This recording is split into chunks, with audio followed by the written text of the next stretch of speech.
الحمد لله رب العالمين والعاقبة للمتقين سيدنا وعلى آله وأصحابه أجمعين سيدنا محمد النبي الأمين الذي هو خاتم الأنبياء والنبيين ورسول الله رب العالمين ومعلم الخلائق أجمعين اللهم صل وسلم وزد وبارك على سيدنا وحبيبنا وقرة أعيننا محمد وآله وأصحابه وبارك وسلم وعلينا معهم يا أرحم الراحمين اللهم تقبل منا محبتنا لنبيك وحبنا لنبيك ومذاكرتنا بنبيك ومراجعتنا بنبيك الكريم وألق في قلوبنا حب نبيك وحبك وحب من يحبك وحب عمل يقربنا إلى حبك ووفقنا لأن نقوم على أسوة نبيك المصطفى صلى الله عليه وسلم وأن ننفذ أسوته وقدوته وسننه في حياتنا اليومية في كل ثانية من الثواني وفي كل دقيقة من الدقائق وفي كل لحظة من لحظات حياتنا وفي كل نفس من أنفاسنا يا رب العالمين اللهم لا تحرمنا ولا تحرم من يشترك ومن اشتركت في هذا الدرس الكريم واعف عنا واغفر لنا وارحمنا أنت مولانا فانصرنا على القوم الكافرين فانصرنا على الشهوات اللعينة وانصرنا على الشيطان الرجيم اللهم إنا نشهدك ونشهد حملة عرشك ونشهد خلائقك أجمعين بأننا أحببنا نبيك الكريم وأحببناك يا رب العالمين فتقبل منا حبنا هذه لك ولنبيك ولمن أحببته يا كريم سبحان ربك رب العزة عما يصفون وسلام على المرسلين والحمد لله رب العالمين الحمد لله মহান আল্লাহ সুবহানাহু ওয়া তাআলার তৌফিকে আমরা আমাদের প্রিয়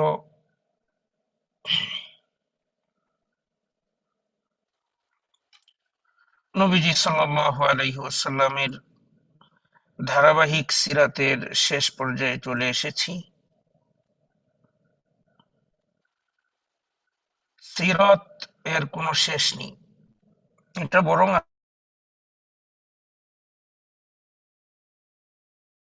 সাল্লাল্লাহু আলাইহি ওয়াসাল্লামকে নিয়ে চিন্তা করা তাকে ভালোবাসা তাকে মহব্বত করা তার প্রতিটি বিষয় নিয়ে আমাদের অন্তরে ধারণ করা মৌখিক আলোচনা করা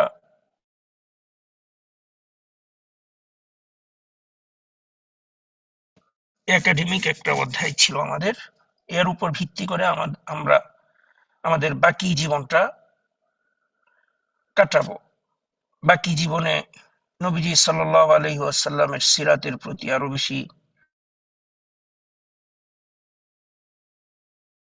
চেষ্টা করব আরো বেশি নবীজি সাল্লাল্লাহু আলাইহি ওয়াসাল্লামের জন্য নিজেদের মহব্বত নিবেদন করব দুরুদের মাধ্যমে, নবীজি সাল্লাল্লাহু আলাইহি সাল্লামের কথা চিন্তা করে চোখের অশ্রুর মাধ্যমে,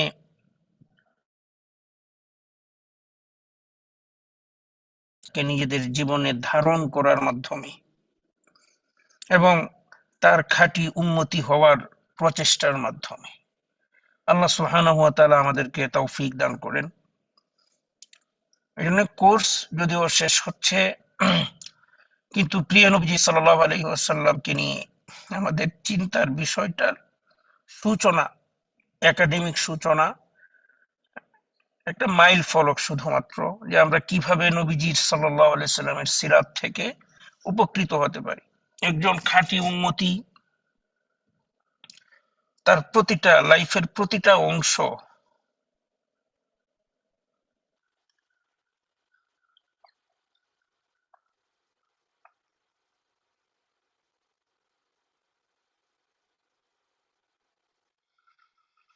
নবীজি আলাইহিস সালাতু ওয়াস সালামের সাথে মিলে কিনা এটা খেয়াল করবে।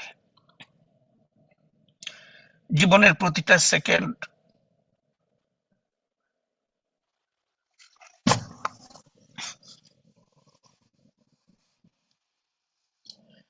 এর মধ্যে যে রাসূলুল্লাহ সাল্লাল্লাহু আলাইহি ওয়াসাল্লামের অনুপম আদর্শ আছে, এটাকে মিলাবে মহব্বতের সাথে,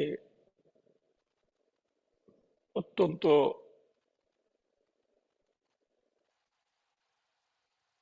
শ্রদ্ধার সাথে।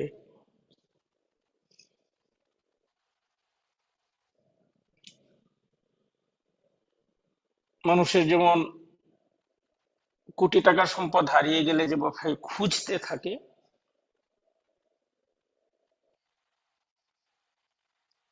পেয়ারে নবীজির মহব্বতে তার উম্মতিরা এইভাবে তার জীবনের প্রতিটা আদর্শ নিজেদের জীবনে এইভাবে খুঁজে খুঁজে ফিট করবে।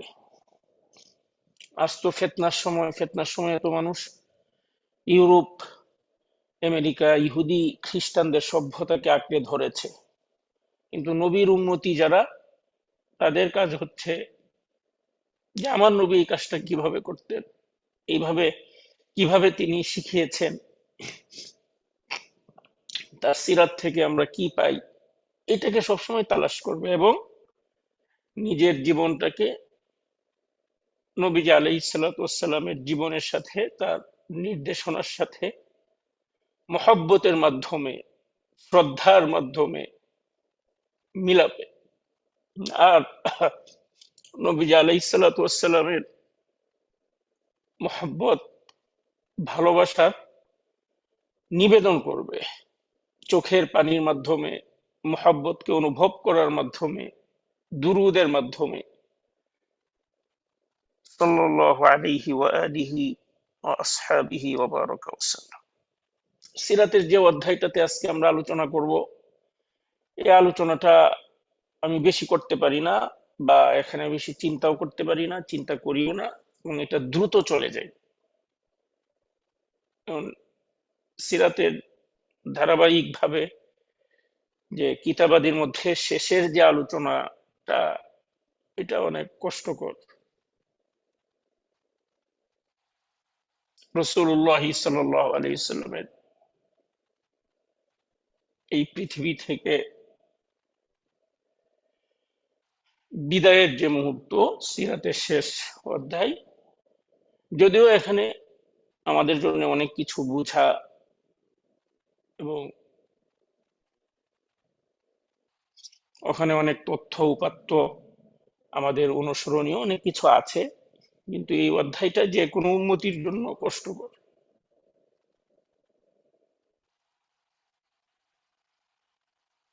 আর আল্লাহ সুবহানাহু ওয়া তাআলা রাসূলুল্লাহ সাল্লাল্লাহু আলাইহি সাল্লামকে এমন মাকবুল এবং প্রিয় বানিয়েছেন, নির্বিশেষে সকল মুসলমান আমলের দিক থেকে যত ত্রুটি হোক, সকল মুসলমান নির্বিশেষে নবী আলাইহিস সালাতু ওয়াস সালামের প্রতি দুর্বল। নির্বিশেষে আমলের অবস্থা যাই থাকুক, কিন্তু প্রিয় প্রিয় নবীজি সাল্লাল্লাহু আলাইহি সাল্লামের প্রতি তার উম্মতিরা দুর্বল সব সময়। এজন্য একজন মানুষ নামাজ পড়ে না, বেদাতের পথে চলে, কিন্তু এরপরেও তার মুখে নবীজির মহাব্বতের কথা চালু। এটা নিঃসন্দেহে ইসলামের মুজিজা, এবং আল্লাহ সুবহানাহু ওয়া তাআলা যে তাকে পৃথিবীর সকল মাখলুকাতের চেয়ে উত্তম বানিয়েছেন, এর একটা দলিল। আর নবীজি আলাইহিস সালাতু ওয়াস সালামের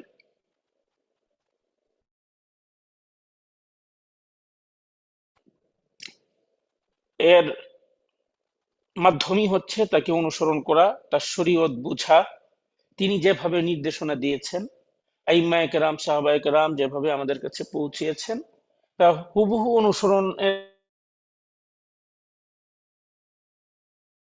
রাসূলুল্লাহ সাল্লাল্লাহু আলাইহি সাল্লামকে অনুসরণের, তাকে মহব্বতের সবচেয়ে বড় মাধ্যম এবং একমাত্র মাধ্যম। বাকি এই যে মাধ্যমটা, এই মাধ্যমটাকে অত্যন্ত শ্রদ্ধা, ভক্তি, ভালোবাসা, মহব্বতের সাথে হচ্ছে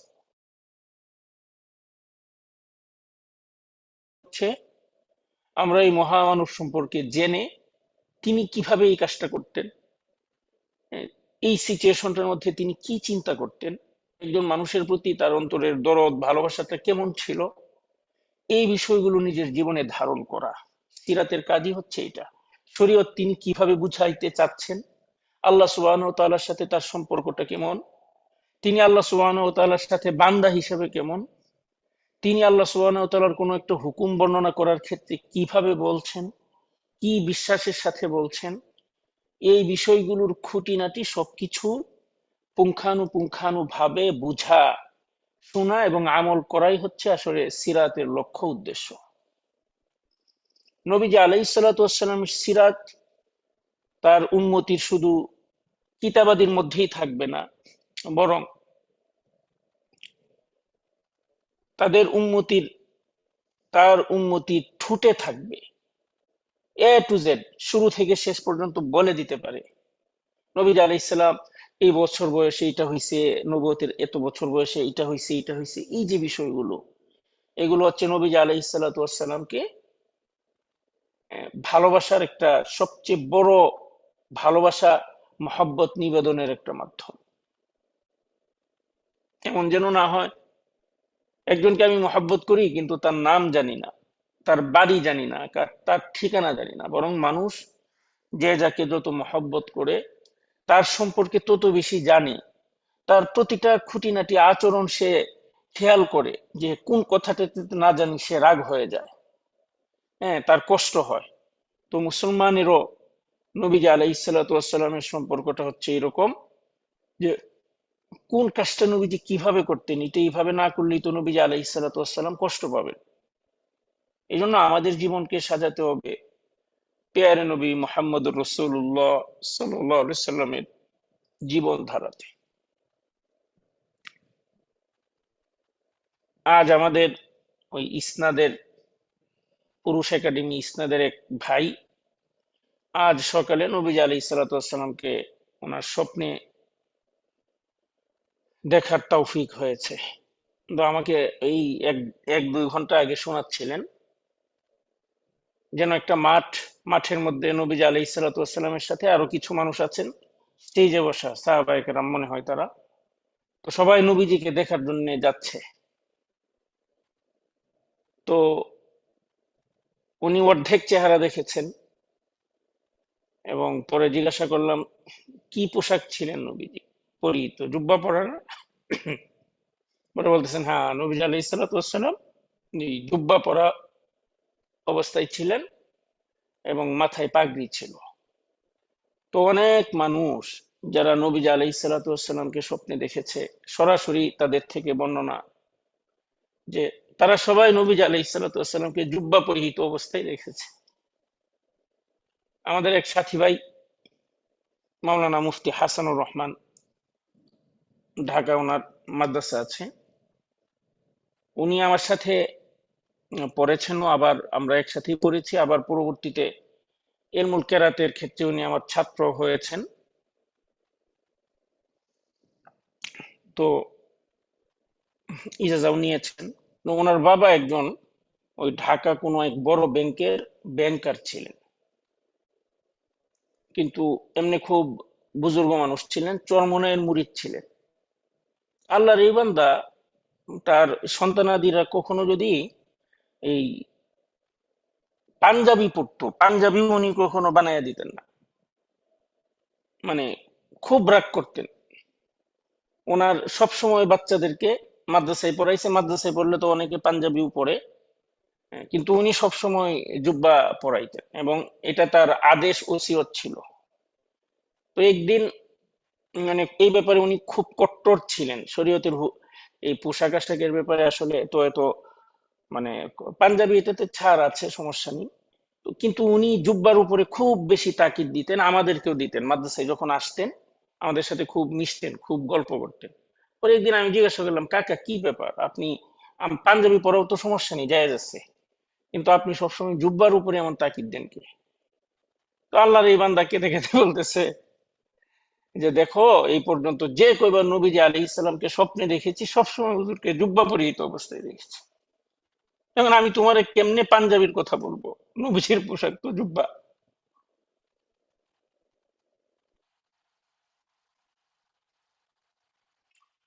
নবীজি আলাইহিস সালাতু ওয়াস সালামকে স্বপ্নে দেখার ও আমার এই ছাত্রের বিশেষ আমল হচ্ছে, উনি কাতারের ইমাম, এমনি বয়সেও আমার কাছাকাছি, কিন্তু ওনাদের আসলে আল্লাহ পাক ওনাদেরকে তৌফিক দিয়েছেন, মানে সাথী ভাইদেরকে তো আসলে শেখ বানানো কঠিন, কিন্তু এই ভাইয়েরা আহ, আমি অযোগ্য সাথীকেই তারা শেখ বানাইছে। এমন আমার অনেক ছাত্র আছেন যারা আমার চেয়ে বয়সে বড় কিংবা আমার সাথে পড়েছেন।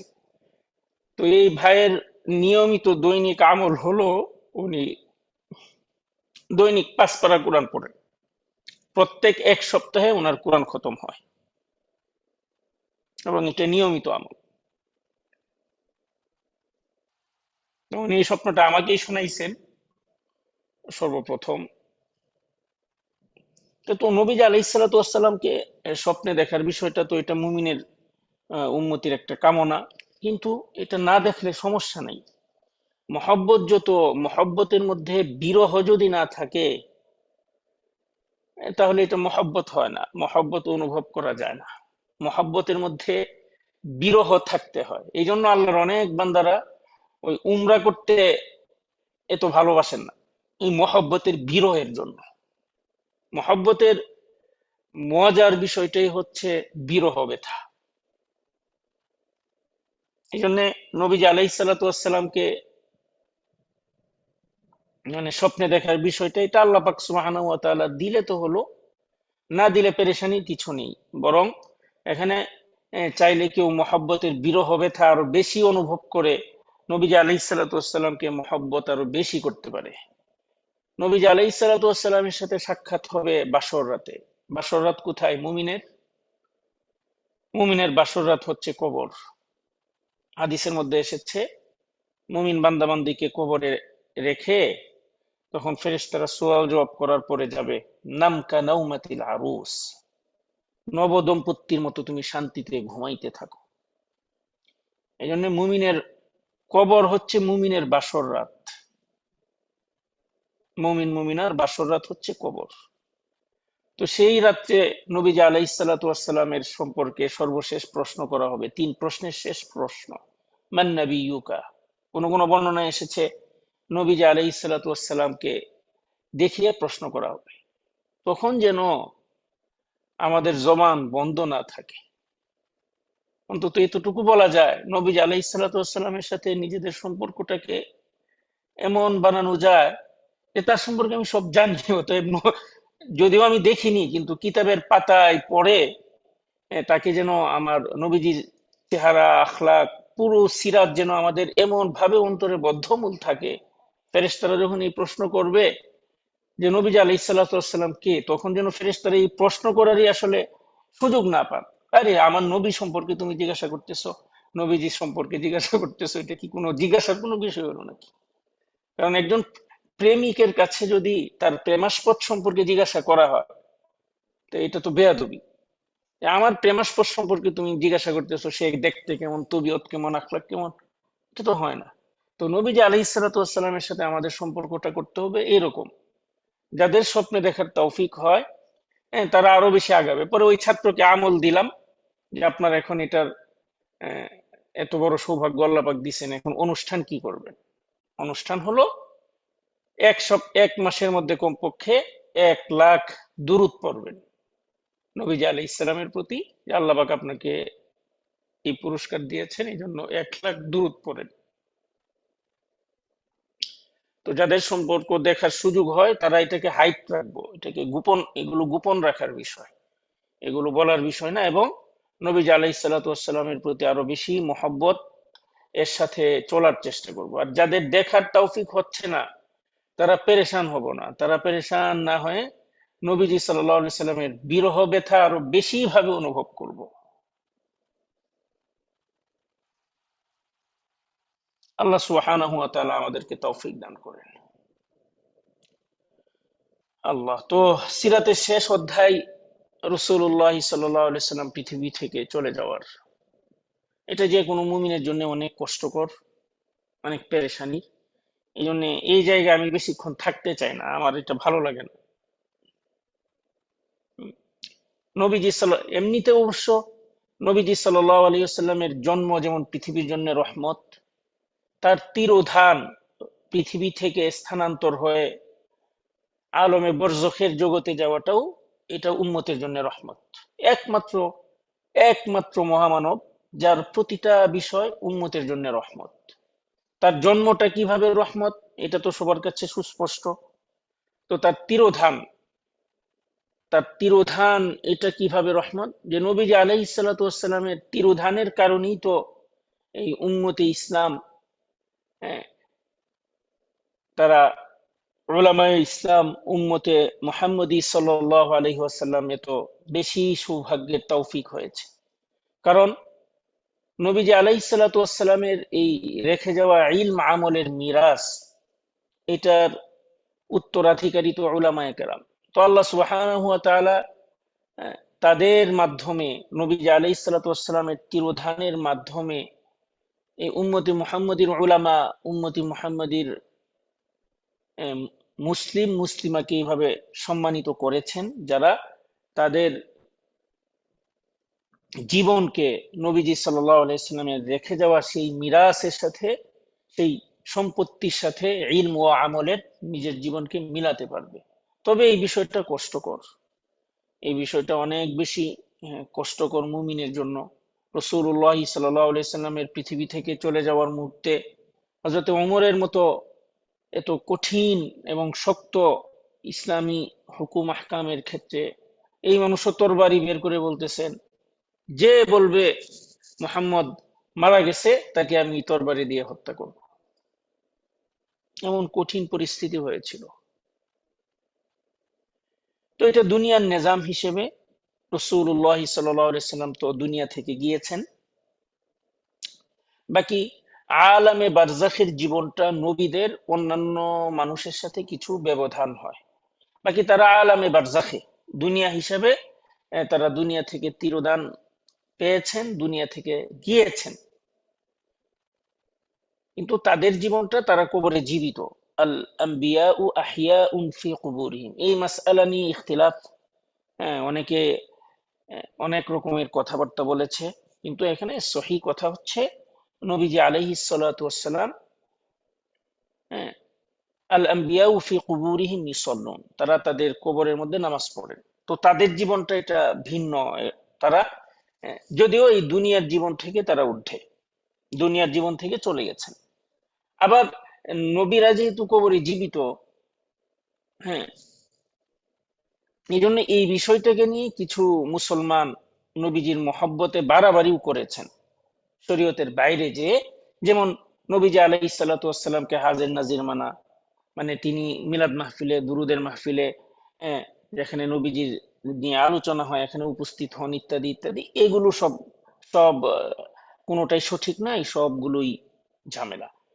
এমনিতে নবীজি আলাইহিস সালাতু ওয়াসসালাম কবরে জীবিত, বাস এতটুকু। এবং আমরা দুরূদ পড়লে নবীজি আলাইহিস সালাতু ওয়াসসালামের কাছে ফেরেশতারা, ঠোঁটের ফেরেশতারা তার কাছে পৌঁছিয়ে দেয় যে অমুকে অমুক এলাকার আপনার অমুক উম্মতি আপনার প্রতি সালাতু সালাম পড়েছেন।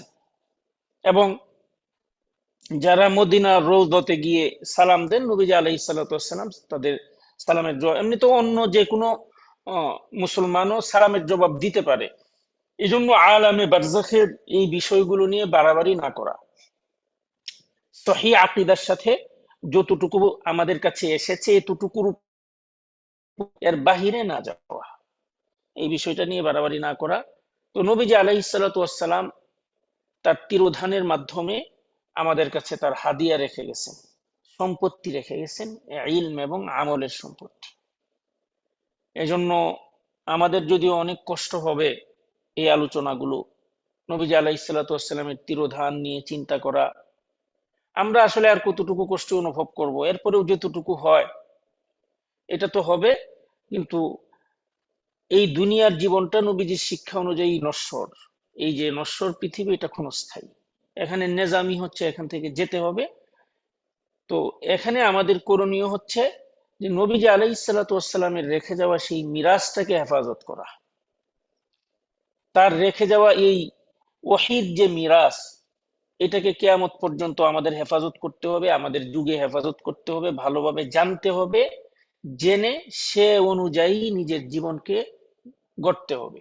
এতটুকু কাজ, আমরা এই কাজটা করলে আমাদের পরবর্তীওয়ালাদের আমাদেরকে, আমাদের রেখে যাওয়া এই কাজটাকে তারা দেখবে, এরপরে তাদের পরে তারা দেখবে। এরকম যেমন রাসূলুল্লাহ সাল্লাল্লাহু আলাইহি ওয়াসাল্লাম সাহাবায়ে কেরামের কাছে রেখে গেছেন, তারা আইম্মায়ে তাবিঈনদের কাছে পৌঁছাইছেন, তারা তাবে তাবেঈন, এইভাবে চলতে চলতে আমাদের কাছে এসেছে। ইসলামের মূল অংশটা এটা। শহীদরাও জীবিত, যারা শহীদে আছেন তারাও কবরে জীবিত। বাকি এগুলো আসলে এক একটা স্তর, মুমিনের আমল অনুসারে এক একটা স্তর। এখন তাদের জীবিত থেকে তারা কি করছেন, কি, এগুলো আমাদের কাছে কোনোটা আসে নাই, অতএব অনুমানে এগুলো কোনো কথা বলার না। ব্যাস শুধু জীবিত, এখন তারা কি করছেন আল্লাহ জানেন, খালাস। এখানে আর কোনো প্রশ্নের দরকারই নেই এটা, এবং আমাদের জানা আকীদার সাথে এটা কোনো সম্পৃক্ততা নয়। অতএব ওই সকল বিষয় এইগুলোর মধ্যে আমাদের জড়ানোর কোনো প্রয়োজন নেই। হ্যাঁ, হাদিসের মধ্যে যতটুকু এসেছে, একজন মৃত ব্যক্তির জিসিমের সাথে সম্পৃক্ত না, মানুষের শরীর এবং আত্মা এই দুইটার সমন্বয়ে মানুষ, দুনিয়াতে শরীর আত্মা উভয়টা থাকে, আর কবরে শুধু আত্মার সাথে সম্পৃক্ত। আর হাসরের মাঠে এই দুনিয়ার শরীরকে জান্নাতীদের জন্য পুরাপুরি পবিত্র করে দেওয়া হয়, আর জাহান্নামীদের জন্য পুরাপুরি অপবিত্র করে দেওয়া হয়, এবং আত্মাও ওখানে থাকে, এবং সেটা ক্ষণস্থায়ী না, সেটা হচ্ছে অনন্ত অসীমকাল। তো এই মুহাম্মদুর রাসূলুল্লাহ সাল্লাল্লাহু আলাইহি ওয়াসাল্লামের এই আলোচনা, এই যে যেটা বলছিলাম যে সাধারণ কোনো মুমিনও এই জায়গাতে অনেক দুর্বল। তবে প্রকৃতপক্ষে যে মুহাম্মদুর রাসূলুল্লাহকে আসলে ভালোবাসতে পারবে, সে আসলে আল্লাহ পাক তাকে মাফ করে দিবেন। আল্লাহ সুবহানাহু ওয়া তাআলা, আশা করা যায় নবীজি আলাইহিস সালাতু ওয়াসসালামের মহব্বতকে কেউ যদি সঠিকভাবে ধারণ করে, যতটুকুই পারে আমল করতে পারে, আল্লাহ সুবহানাহু ওয়া তাআলা আশা করা যায় তাকে মাফ করে দিবেন। কারণ আল্লাহ সুবহানাহু ওয়া তাআলা তার এই মাখলুককে এমন মহব্বত করেছেন, এমন মহব্বত করেছেন যে এই মাখলুককে যদি অন্যরাও সঠিকভাবে, সহিভাবে শরীয়তের গণ্ডির ভিতরে থেকে আবেগকে শরীয়তের হুকুম আহকামের কন্ট্রোলে রেখে মহব্বত করতে পারে, তাহলে আল্লাহ সুবহানাহু ওয়া তাআলা তাদেরকে মাফ করে দিবেন ইনশাআল্লাহ। এইটা আল্লাহ সুবহানাহু ওয়া তাআলা রাসূলুল্লাহ সাল্লাল্লাহু আলাইহি ওয়াসাল্লামের প্রতি মহব্বত, ভালোবাসা প্রকাশ, এইগুলোর সব অনুযায়ী বোঝা যায়। এবং এই নবীজি আলাইহিস সালাতু ওয়াসসালামের প্রশংসা স্বয়ং রব্বুল আলামিন করেছেন অনাদি থেকে। রাসূলুল্লাহ সাল্লাল্লাহু আলাইহি ওয়াসাল্লামের মহব্বত কুরআনে এসেছে, কুরআন অনাদি, আল্লাহ সুবহানাহু ওয়া তাআলার কালাম। অতএব নবীজি আলাইহিস সালাতু ওয়াসসালামের প্রশংসা চলছে অনাদি থেকে এবং চলবে অনন্ত পর্যন্ত মাখলুক হিসেবে। কারণ জান্নাতের সর্দার তিনি, জান্নাতের নেতা তিনি। জান্নাত আল্লাহ সুবহানাহু ওয়া তাআলা বিচার কার্যই শুরু করবেন তার সুপারিশের মাধ্যমে। তাহলে জান্নাতীরাও নবীজি আলাইহিস সালাতু ওয়াস সালামের জন্য, তার দিদার দর্শনের জন্য এরকম বেচাইন থাকবে। তো নবীজি আলাইহিস সালাতু ওয়াস সালাম হচ্ছেন এমন একজন মহামানব। তো আল্লাহ পাক আমাদেরকে আসলে অনেক অনুগ্রহ করেছেন যে আমরা এমন এক নবীর উম্মতি হতে পেরেছি।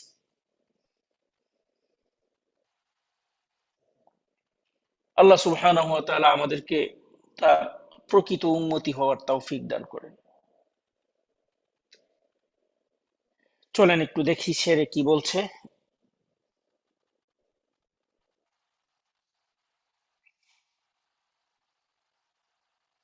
নবীজি আলাইহিস সালাতু ওয়াস সালাম আঙ্গুলে গুনে তাসবিহ পড়তেন।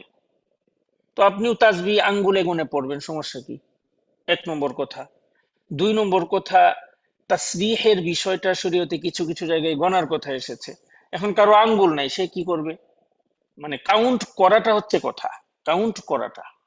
এখন কাউন্ট যদি কেউ মোবাইলে করে কাউন্ট হচ্ছে, কেউ যদি তাসবিহের মাধ্যমে করে কাউন্ট হচ্ছে, তো এটা বিদআ হবে কেন? এটা এখানে তো এই জায়গাটা সুযোগ আছে, যে সকল জায়গায় শরীয়ত ছাড় দিয়েছেন আমাদেরকে, সেই সকল জায়গায় ছাড় আছে অন্যান্য কাজের মতোই। তাসবিতে কেউ গণবে, কেউ ডিজিটাল তাসবিতে গণবে, কেউ মোবাইলে গণবে, কেউ ঘড়িতে গণবে। এমন এখন তো এমন ডিভাইস বের হবে, একবার সুবহানাল্লাহ বলবে সাথে সাথে আঙ্গুলে চাপও দিতে হবে না, কাউন্ট হতে থাকবে। এমন মোবাইল, এরকম ঘড়ি, এরকম অ্যাপস বের হচ্ছে। এখানে উদ্দেশ্যটা হচ্ছে কাউন্ট করা, আর কিছু না। এখন এটা আঙ্গুলে গনে হোক, হ্যাঁ, নবীজি আলাইহিস সালাম আঙ্গুলে গনে করেছেন, তো এটা সুন্নাহ। কিন্তু অন্যটা খিলাফে সুন্নাহ, এটা বলার এখানে সুযোগ নেই, কারণ এটা জায়েজ আমল। উদ্দেশ্যটা হচ্ছে কাউন্ট। নবীজি আলাইহিস সালাতু ওয়াস সালাম না হলে আল্লাহ পাক দুনিয়া বানাতেন না, এটা অনেকে হাদিসের মাধ্যমে বলে। হাদিস হিসাবে এটা সহিহ না। হাদিস হিসাবে এই হাদিসটা জাল হাদিস। এবং আউয়ালু মা খালাকাল্লাহু নূরি, রাসূলুল্লাহ সাল্লাল্লাহু আলাইহি ওয়াসাল্লামের নূর আল্লাহ পাক আগে বানাইছেন, এই হাদিসটাও জাল হাদিস। যদিও এটা আশরাফ আলী থানভী রাহিমাহুল্লাহ তার নাশরুত তিব নামক কিতাবে এনেছেন, হ্যাঁ, কিন্তু এগুলো জাল হাদিস। তো নবীজি আলাইহিস সালাতু ওয়াস সালামকে না হলে আল্লাহ পাক দুনিয়া বানাতেন না। সহিহ হাদিস নুসুসের মধ্যে এরকম কোনো কথা নাই। তো অতএব যেটা নাই এটা আমাদের বলার দরকার কি? এটা বললে কি নবীজির মহব্বত আমার বেড়ে যাবে? না, এটা না বললে নবীজির এর মহব্বত কমে যাবে? যেটা নাই এটা বলার প্রয়োজন নাই। হ্যাঁ, নবী আলাইহিস সালাতু ওয়াস সালাম আল্লাহ পাকের সবচেয়ে শ্রেষ্ঠ মাখলুক, এতটুকুই তো ওনার মর্যাদার জন্য যথেষ্ট। দুনিয়া বানানো এটা আল্লাহ সুবহানাহু ওয়া তাআলার একটা পরিকল্পনার অংশ। আল্লাহ সুবহানাহু ওয়া তাআলা সব কিছুর ক্ষেত্রে কাদির, সর্বক্ষমতা ওয়ালা তিনি, তিনি যা ইচ্ছা করবেন। হ্যাঁ, এখানে যেহেতু সহিহ হাদিসে আসে না, আমরা এই ধরনের কথা বলবো না, শেষ। এটা নিয়ে আর পর্যালোচনারই প্রয়োজন নেই। এখন নবীজি আলাইহিস সালাতু ওয়াস সালামের মর্যাদা তো আল্লাহ পাকের কাছে আরো বেশি। দুনিয়া, হ্যাঁ, দুনিয়া উনি না হলে, না বানাইলে দুনিয়া আল্লাহ পাক বানাতেন না, এই কথার চেয়েও তো আল্লাহ পাকের কাছে নবীজি মুহাম্মদুর রাসূলুল্লাহর মর্যাদা আরো বেশি। তো এই কথাটা যেটা নাই, এটা বলে আমি ওনার মর্যাদা তো আরো ছোট করছি। কেমন বেশি? আল্লাহ সুবহানাহু ওয়া তাআলা ওয়ানাদি থেকে তার হাবিবের নাম, এর প্রশংসা তিনি নিজে করছেন। ইন্নাল্লাহা ওয়া মালাইকাতাহু ইসাল্লুনা আলান নবী, আল্লাহ এবং তার ফেরেশতারা নবীজির উপর দুরূদ পড়ছে, সালাত পড়ছে, মানে আল্লাহ সুবহানাহু ওয়া তাআলা তার প্রশংসা করছেন। তাইলে এটা ওয়ানাদির কথা না, কোরআনের কথা। কোরআন মানেই তো ওয়ানাদি, আল্লাহ পাকের কালাম, সিফাত। তাহলে ওয়ানাদি থেকেই তো আল্লাহ পাক তার এই নবীর প্রতি দুরূদ পড়ছেন। তো এটার চেয়ে তো হাজার গুণ শক্তিশালী এটা। অতএব এগুলো দিয়ে রাসূলুল্লাহ সাল্লাল্লাহু আলাইহি ওয়াসাল্লামের মর্যাদা বলার দরকার নেই। দুনিয়ার প্রথম সৃষ্টি কি মাখলুক, এটার ব্যাপারে হাদিসে এসেছে, কোন ব্যাপারে এসেছে কলমের কথা। কলম সর্বপ্রথম মাখলুক হচ্ছে কলম। এই কলমকে আল্লাহ পাক নির্দেশ দিয়েছেন, লেখ, যা অনন্ত পর্যন্ত ঘটবে এটা লিখ। এটা একটা প্রসেস, এটা একটা ফর্মালিটি জাস্ট। মানে একজনে জানে তার পুরো জীবন কেমন হবে, তো সে আগে থেকেই লিখে রেখেছে। তো আল্লাহ সুবহানাহু ওয়া তাআলা কলমকে আগে নির্দেশ দিয়েছেন। এরপরে আরশ, এগুলো ব্যাপারে কথা আছে। তো নবীজি আলাইহিস সালাতু ওয়াস সালামের নূরের ব্যাপারে যে কথাটা নিয়ে বেদাতীরা করছেন, বিষয়টা কি? তারা বলতেছে রাসূলুল্লাহ সাল্লাল্লাহু আলাইহি সাল্লাম জাতি নূর। আচ্ছা, জাতি নূর, জাতি নূরের কি অর্থ? নূর আসলে কি? আল্লাহু নূরুস সামাওয়াতি ওয়াল আরদ। আল্লাহ সুবহানাহু ওয়া তাআলা নিজেকে বলতেছেন তিনি আসমান জমিনের নূর। তাহলে নবীজি আলাইহিস সালাতু ওয়াস সালাম যদি জাতি নূরের হন, হ্যাঁ, এটা একটা কথা। তাহলে কি এখানে আসবে যে নবীজি আলাইহিস সালাতু ওয়াস সালামকে আল্লাহ পাক নূর দিয়ে সৃষ্টি করছেন, এই কথাটা অটো আসবে। জাতি নূর মানে সত্তাগত নূর, এক নম্বর কথা। তাহলে এখানে নবীজি আলাইহিস সালাতু, এখানে এর সাথে সম্পৃক্ত আরো দুই তিনটা বিষয় আসবে। এক নম্বর, নবীজি আলাইহিস সালাতু ওয়াস সালাম তাহলে মাটির সৃষ্টি নন, একটা কথা। দুই নম্বর, নবীজি আলাইহিস সালাতু ওয়াস সালাম যদি মাটির সৃষ্টি না হন, নূর হন, হ্যাঁ, তাহলে সৃষ্টিগতভাবে সৃষ্টিগতভাবে আসলে নূর এটা কাদের সৃষ্টি? নূর দ্বারা সৃষ্টি হচ্ছে ফেরেশতাগণ। ফেরেশতারা নূরের তৈরি। তাই কিন্তু নবীজি আলাইহিস সালাতু ওয়াস সালামকে বলা হচ্ছে জাতি নূর, সত্তাগত নূর। সত্তাগত নূর তো এটা আল্লাহ পাকের একটা সিফাত, আল্লাহু নূরুস সামাওয়াতি ওয়াল। তাহলে এই হিসাবে নবীজি আলাইহিস সালাতু ওয়াস সালামকে ওয়াল ইয়াযু বিল্লাহ আল্লাহর সত্তার সাথে জুড়িয়ে দেওয়া হচ্ছে, যেটা হযরত ঈসা আলাইহিস সালাতু ওয়াস সালামের ক্ষেত্রে খ্রিস্টানরা করেছে। যে ইন্নাল্লাহা সালিসু সালাসা, একবার বলে যে আল্লাহ হচ্ছে তিন ভাগের একজন, এর মধ্যে ঈসা আলাইহিস সালাম একজন, ওয়াল ইয়াযু বিল্লাহ। আরেকবার বলে যে না, ঈসাই আল্লাহর আল্লাহ, আরেকবার কই ঈসা আল্লাহর সন্তান, ওয়াল ইয়াযু বিল্লাহ। তো এখানেও নবীজি আলাইহিস সালামকে জাতি নূর মানার অর্থই তো এটা নবীজি আলাইহিস সালাম আল্লাহ পাকের কোনো অংশ। লা হাওলা ওয়ালা কুওয়াতা ইল্লা বিল্লাহ, এটা ঈমান থাকবে না, ঈমান চলে যাবে। হ্যাঁ, আবার অনেকে যদি ওই যে ফেরেশতাদের মতো নূরের তৈরি মনে করে, তাহলে তার অন্তত ঈমান থাকবে। কিন্তু হচ্ছে এই কথাটা তো ডিটেলসে কেউ বুঝে না, কিন্তু এটা সঠিক কথা নয়। তাদের দলিল কি? আল্লাহ সুবহানাহু ওয়া তাআলা কোরআনে বলছেন কাদ জাআকুম মিনাল্লাহি নূরুন ওয়া কিতাবুম মুবিন, তোমাদের কাছে নূর এসেছে এবং সুস্পষ্ট কিতাব আসছে। এখানে কোন কোন তাফসিরে নূরে বলা হয়েছে, নূর মানে মুহাম্মদ সাল্লাল্লাহু আলাইহি ওয়াসাল্লাম। তো এখানে নূর দিয়ে আসলে কি বোঝানো হচ্ছে? রাসূলুল্লাহর সৃষ্টিগত কোনো বিষয় বোঝানো হচ্ছে, না তার কোনো গুণের কথা বলা হচ্ছে? মুমিন যে যত ভালো আমল করে, যত নেক কাজ আছে, এই সবগুলো এক একটা নূর। আমরা বলি না এই অমুকের চেহারাতে নূর ঝলমল করতেছে, এটা কি সৃষ্টিগত নূরের বলি না একটা আভ্যন্তরীণ বিষয়? আভ্যন্তরীণ একটা বিষয় মানে একজন মানুষ ভালো হতে হতে তার পুরোটা জিসিম, তার পুরোটা শরীর, তার কলব পুরোটা নূরে ভরে গেছে। মানে কি কথাটা? মানে সে পবিত্র মানুষ, এটা না? তো আসলে এখানে নবীজি আলাইহিস সালাতু ওয়াস সালামকে যত জায়গায় নূর বলে কোরআনে বলা হয়েছে, প্রথম কথা এটা আসলে নবীজি আলাইহিস, তাফসিরের মধ্যে একাধিক কথা আছে, যে সকল তাফসিরের মধ্যে আসলে নবীজি আলাইহিস সালামের কথাই বলা হয়েছে, এখানে উদ্দেশ্য সৃষ্টিগত নূরের বিষয় না, এটা হচ্ছে আভ্যন্তরীণ বিষয়। মানে নবীজি আলাইহিস সালাতু ওয়াস সালাম এত মহান মানব যে তিনি মাটির সৃষ্টি হলেও, এই দুনিয়ার হিসেবে মানুষ হলেও, তিনি আহ, কলবের দিক থেকে একদম পূর্ণ নূরওয়ালা। মানে বরং এই নূরের সৃষ্টি ফেরেশতাদের সম্মানের চেয়েও আরো ঊর্ধ্বে, এত মহব্বত ওনার আল্লাহ সুবহানাহু ওয়া তাআলার সাথে। তো এটা একটা আভ্যন্তরীণ বিষয়। দুই নম্বর কথা, যদি আমরা নূর ধরিও তাহলে এটা কি? আভ্যন্তরীণ বিষয়, সৃষ্টিগত উপাদান না। আচ্ছা, আর যদি সৃষ্টিগত উপাদান ধরা হয় তাহলে এই সমস্যাগুলো আসে। আর কাফেররা তো এটাই বলতো, বরং এটা তো কাফেরদের কথা। وقالوا ما لهذا الرسول يأكل الطعام ويمشي في الأسواق لولا أنزل إليه ملك فيكون معه نذيرا। এটা আবার কেমন রসুল? রসুল আমাদের মতো খায়, আমাদের মতো বাজারে যায়, তার সাথে ফেরেশতা কেন অবতরণ হয় না? অন্য আয়াতে আছে সে ফেরেশতা কেন হয় না? আল্লাহ পাক ফেরেশতা কেন পাঠান না? তার মানে কাফেররা চাইতো এখন যদি রাসূলুল্লাহ সাল্লাল্লাহু আলাইহি ওয়াসাল্লাম নূর হইতেন তাহলে তো উনি ফেরেশতা, তাহলে ওনাকে হ্যাঁ আর ওই মানুষ হিসেবে দেখার কি দরকার ছিল? তো এই যে এই জায়গায় বিষয়টাতে আসলে বুঝের কমতি আছে। এবং একটা মানুষ যখন কোনো একটা দলভুক্ত হয় তখন ওই দলের কথাই বলতে থাকে। এই জন্য আর ওখান থেকে বের হইতে পারে না। এটা হচ্ছে আরেকটা সমস্যা। এটা ওই রাজনৈতিক অঙ্গনের যে সমস্যাটা, এই শরীয়তের ক্ষেত্রে কিছু কিছু দলভুক্ত যারা হয়েছে এই সমস্যাটার মধ্যে জর্জরিত হয়েছে। এটা ওই 73 দলের একটা দল। তো এখানে নবীজি আলাইহিসসালাতু ওয়াসসালাম যদি নূরের তৈরি হইতেন তাহলে তো তার ভিতরে মানবীয় যে অনুভব এটাই থাকতো না। অথচ মানবীয় যত অনুভব আছে এই সকল কিছুকে পুরাপুরি অনুধাবন তো একমাত্র তিনিই করতে পেরেছেন, পূর্ণ একজন মানব। আর মানব হওয়ার জন্য সৃষ্টিগতভাবে হযরতে আদম আলাইহিসসালাতু ওয়াসসালামের প্রসেসে আসতে হবে। এই জন্য আল্লাহ সুবহানাহু ওয়া তাআলা কোরআনে বারবার বলছেন কি, যে খালা খালাকা আদামা খালাকাহু মিন তুরাবিন, আদমকে কি দিয়ে বানাইছেন?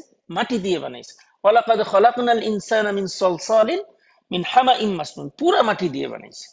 হযরতে আদমকে সরাসরি মাটি দিয়ে বানাইছেন, আর আদম সন্তানকে মাটির উপাদান দিয়ে বানাইছে। এই হচ্ছে পার্থক্য। মানে যেহেতু আমার বাবাকে বানাইছে পুরা মাটি দিয়ে, এই জন্য আমরা সবাই তার সন্তান, আমরাও যেন মূল উপাদান মাটি। কিন্তু আমাদের প্রসেসটার মধ্যে আর বাবার প্রসেসে ব্যবধান আছে। আমাদের প্রসেস হচ্ছে অন্য মানুষের প্রসেস হচ্ছে মা বাবা, আর হযরত আদম আলাইহিস সালামের প্রসেস ছিল সরাসরি মাটি দিয়ে, পুরা মাটি দিয়ে আল্লাহ পাক তাকে বানিয়েছে। আর আমাদের প্রসেস, হ্যাঁ, এই দুনিয়া, এই মাটি থেকে উৎপন্ন যে বস্তু আমরা খাই, যে খাবার খাই, এই খাবারের মাধ্যমে আল্লাহ সুবহানাহু ওয়া তাআলা মা বাবার, মায়ের রেহেমের মধ্যে বিশেষ একটা পানি পৌঁছান, যেটা এই মাটির খাবার থেকে উৎপন্ন। হ্যাঁ, একটা পানি পৌঁছান, এর মাধ্যমে আল্লাহ পাক আমাদেরকে সৃষ্টি করেন, যেটাকে আরবিতে বলা হয় নুতফা। তাহলে নুতফাটা মাটির তৈরি, মাটির থেকে, উপাদান থেকে তৈরি। এই জন্য যেন এটা মাধ্যমগত ভাবে যেন এটা মাটি, এতটুকুই পার্থক্য। এটা একটা প্রসেস। তাই এই জন্য রাসূলুল্লাহ সাল্লাল্লাহু আলাইহি সাল্লামকে তিনি নূর, সমস্যা নাই বলতে, কিন্তু সৃষ্টিগত নূর নন, সত্তাগত নূর নন, গুণগত নূর। এটা আমরা সাধারণভাবে বলি। বাকি এখানে আসলে মূল কথাটা কি? মূল কথাটা হচ্ছে, আমি মনে হয় আপনাদেরকে বলেছিলাম কোনো ক্লাসে অথবা অন্য ক্লাসে একাধিকবার বলেছি, এটা মূলত ওয়াহির নূর বোঝানো হয়েছে। রাসূলুল্লাহ সাল্লাল্লাহু, ওই যে হাদিসে জিবরিলে যা আসছে, বুখারীর দ্বিতীয় হাদিস, যে ইকরা ইয়া মুহাম্মদ, হযরত জিবরিলে এসে বলতেছেন পড়েন পড়েন, তিনবার বলার পরে নবীজি বলেন মা আনা বিকারি। তখন হযরত জিবরিলে যে রাসূলুল্লাহ সাল্লাল্লাহু আলাইহি ওয়াসাল্লামকে চতুর্থবার গিয়ে চাপ দিছিলেন বুকে, ওই নূরের কথাটা এখানে বলা হচ্ছে, যে নূরে বুকের মধ্যে চাপ দিয়ে ওহীর নূরটা রাসূলুল্লাহ কলবে স্থাপন করছিলেন। ওই কারণে রাসূলুল্লাহ সাল্লাল্লাহু আলাইহি ওয়াসাল্লাম নূর, এটা ওয়াহির নূর। এই জন্য বলা হচ্ছে কাদ জাআকুম মিনাল্লাহি নূর, তোমাদের কাছে নূর আসছে, মানে কি ওয়াহির নূর আসছে। কার কলবের মাধ্যমে? রাসূলুল্লাহর কলবের মাধ্যমে স্থানান্তরিত হয় ওয়াহির নূর আসছে, যেটা জিবরিল রাসূলুল্লাহর কলবে স্থাপন করছিলেন, এটা রাসূলুল্লাহর কাছে আসছে সরাসরি, এই ওয়াহির নূর। আর এই নূরটা তোমাদের কাছে, মাখলুকাত বা আমাদের কাছে আসছে ওয়া কিতাবিন মুবিন, সুস্পষ্ট কিতাব, মানে এই কোরআনের মাধ্যমে। এইটা আসলে আল্লাহ সুবহানাহু ওয়া তাআলা এখানে বুঝাইছে। এবং অন্যান্য আয়াতেও বোঝা যায় যে আল্লাহ পাক ওয়াহিন নূর বা কোরআনের যে মূল নূর, এটা বুঝাইছেন যে ওয়া আনজালনা ইলাইকুম নূরাম মুবিনা, আমি সুস্পষ্ট নূর অবতরণ করতেছি। ওয়া নূরিল্লাযী উনজিলা মাআহু, ওই নূরের কথা আল্লাহ বলতেছেন ফাআমিনু বিল্লাহি ওয়া রাসূলিহি ওয়া নূরিল্লাযী আনজালনা, তোমরা আল্লাহ এবং তার রাসূল এবং ওই নূর এর অনুসরণ করো যেটা তার সাথে অবতরণ হয়েছে। তাহলে তো এখানে রসুল নূরকে আলাদা করে বলা হয়েছে। তবে এবং অসংখ্য দলিল আছে যে যে আসলে রাসূলুল্লাহ সাল্লাল্লাহু আলাইহি ওয়াসাল্লামের সৃষ্টিগত উপাদান এমন না। তাই দেখেন, এবার আমরা একটু শের গুলো শেষ করি, এরপরে শেষ করব আমরা। তো 87 নম্বর শেরে তাবুকের যুদ্ধের কথা বলতেছেন, সুম্মা বিসমিল্লাহির রহমানির রহিম সুম্মা তাবুকা ক্বাদ গাযা ফিত তাসিআ, নবম হিজরিতে তিনি তাবুক যুদ্ধ করেছেন। এটাই সর্বশেষ যুদ্ধ ছিল, জিহাদ ছিল রাসূলুল্লাহ সাল্লাল্লাহু আলাইহি ওয়াসাল্লামের। ওয়াহুদ্দা মসজিদুদ দিরারি রাফিআহ, এবং মসজিদে দিরার ফিরার পথে ইহুদিরা গঠন করেছিল, বানিয়েছিল মুসলমানদের ক্ষতি করার জন্য। রাসূলুল্লাহ সাল্লাল্লাহু আলাইহি ওয়াসাল্লাম সেই মসজিদে দিরারকে, এটাকে ধ্বংস করে দিয়েছিলেন। ওয়াহাজ্জা বিন নাসি আবু বকরিন, এরপর হযরত আবু বকর রাদিয়াল্লাহু তাআলা আনহু মানুষের সাথে মানুষকে সাথে নিয়ে হজ করেন। ওয়াসুম্মা তালা বারাআতান আলিয়্যুন ওয়া খাতাম, এবং সেখানে হযরত আলী রাদিয়াল্লাহু তাআলা আনহু সূরাতুত তাওবা তেলাওয়াত করেন। এই সূরাতুত তাওবার এই আয়াতটা বিশেষ করে যে আল্লাহ ইয়াহুজ্জা মুশরিকুন বা'দু ওয়ালা, যে কোনো মুশরিক এখন থেকে আর হজ করতে পারবে না, এই হুকুমটা সূরাতুত তাওবাতে অবতরণ হয়। এগুলো সব নবম হিজরির ঘটনা। ইয়াতুফু আরিন যা বিআমরিন ফুইলা, এবং নগ্ন হয়ে কাবা শরীফ আর কেউ তওয়াফ করতে পারবে না। এই যে হুবল টুবল, এই যে এগুলো যেগুলো ছিল, যেটা আগে করতো জাহিলি যুগে, এর মাধ্যমে মূলত শিরিকের এই সর্বশেষ রাস্তাটাও বন্ধ করে দেয়া হলো। এরপর থেকে রাসূলুল্লাহ সাল্লাল্লাহু আলাইহি সাল্লামের কাছে ওই যে ইযা জাআ নাসরুল্লাহি ওয়াল ফাত, এই সূরা, হ্যাঁ, আস্তে আস্তে যখন অবতরণ হয়, যে অসংখ্য অগণিত মানুষ রাসূলুল্লাহ সাল্লাল্লাহু আলাইহি সাল্লামের কাছে এসে ইসলামের, হ্যাঁ, বাইআত হচ্ছেন, ইসলামে দীক্ষিত হচ্ছেন। এটা ছিল ইসলামের বিজয়ের খুব একটা চমৎকার দৃশ্য। আর ওই মানুষগুলো আসলে কি পরিমাণ সৌভাগ্যবান ছিলেন, যে সরাসরি প্রিয় নবীজির হাতে হাত রেখে বলতেছে আশহাদু আল্লা ইলাহা ইল্লাল্লাহ ওয়া আন্না মুহাম্মাদার রাসূলুল্লাহ। ইনশাআল্লাহ আমরা বলবো। হ্যাঁ, আপনারা প্রস্তুতি নেন, কবরে রাসূলুল্লাহ সাল্লাল্লাহু আলাইহি সাল্লামকে দেখে কি বলবেন।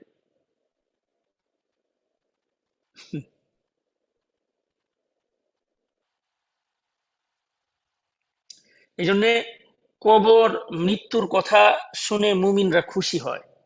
কারণ কাউকে যদি বাসর রাতে পাঠানো হয়, তাহলে সে কি মুখ ভার করে থাকবে? মুমিনের কবর হচ্ছে বাসর রাত, বাসর ঘর। এই জন্য কবরকে বাসর ঘরই বানাইতে হবে, এবং বাসর ঘরটা আরো বেশি আপনার শান্তিপূর্ণ হবে। কেন? ওখানে প্রিয় নবীজি সাল্লাল্লাহু আলাইহি সাল্লামের দর্শন হবে, প্রিয় নবীজি সাল্লাল্লাহু আলাইহি সাল্লাম সম্পর্কে জিজ্ঞাসিত হবে। এই জন্য প্রথম দেখায় আপনি আপনার নবীকে কি বলবেন, এটা প্রস্তুত করে রাখেন।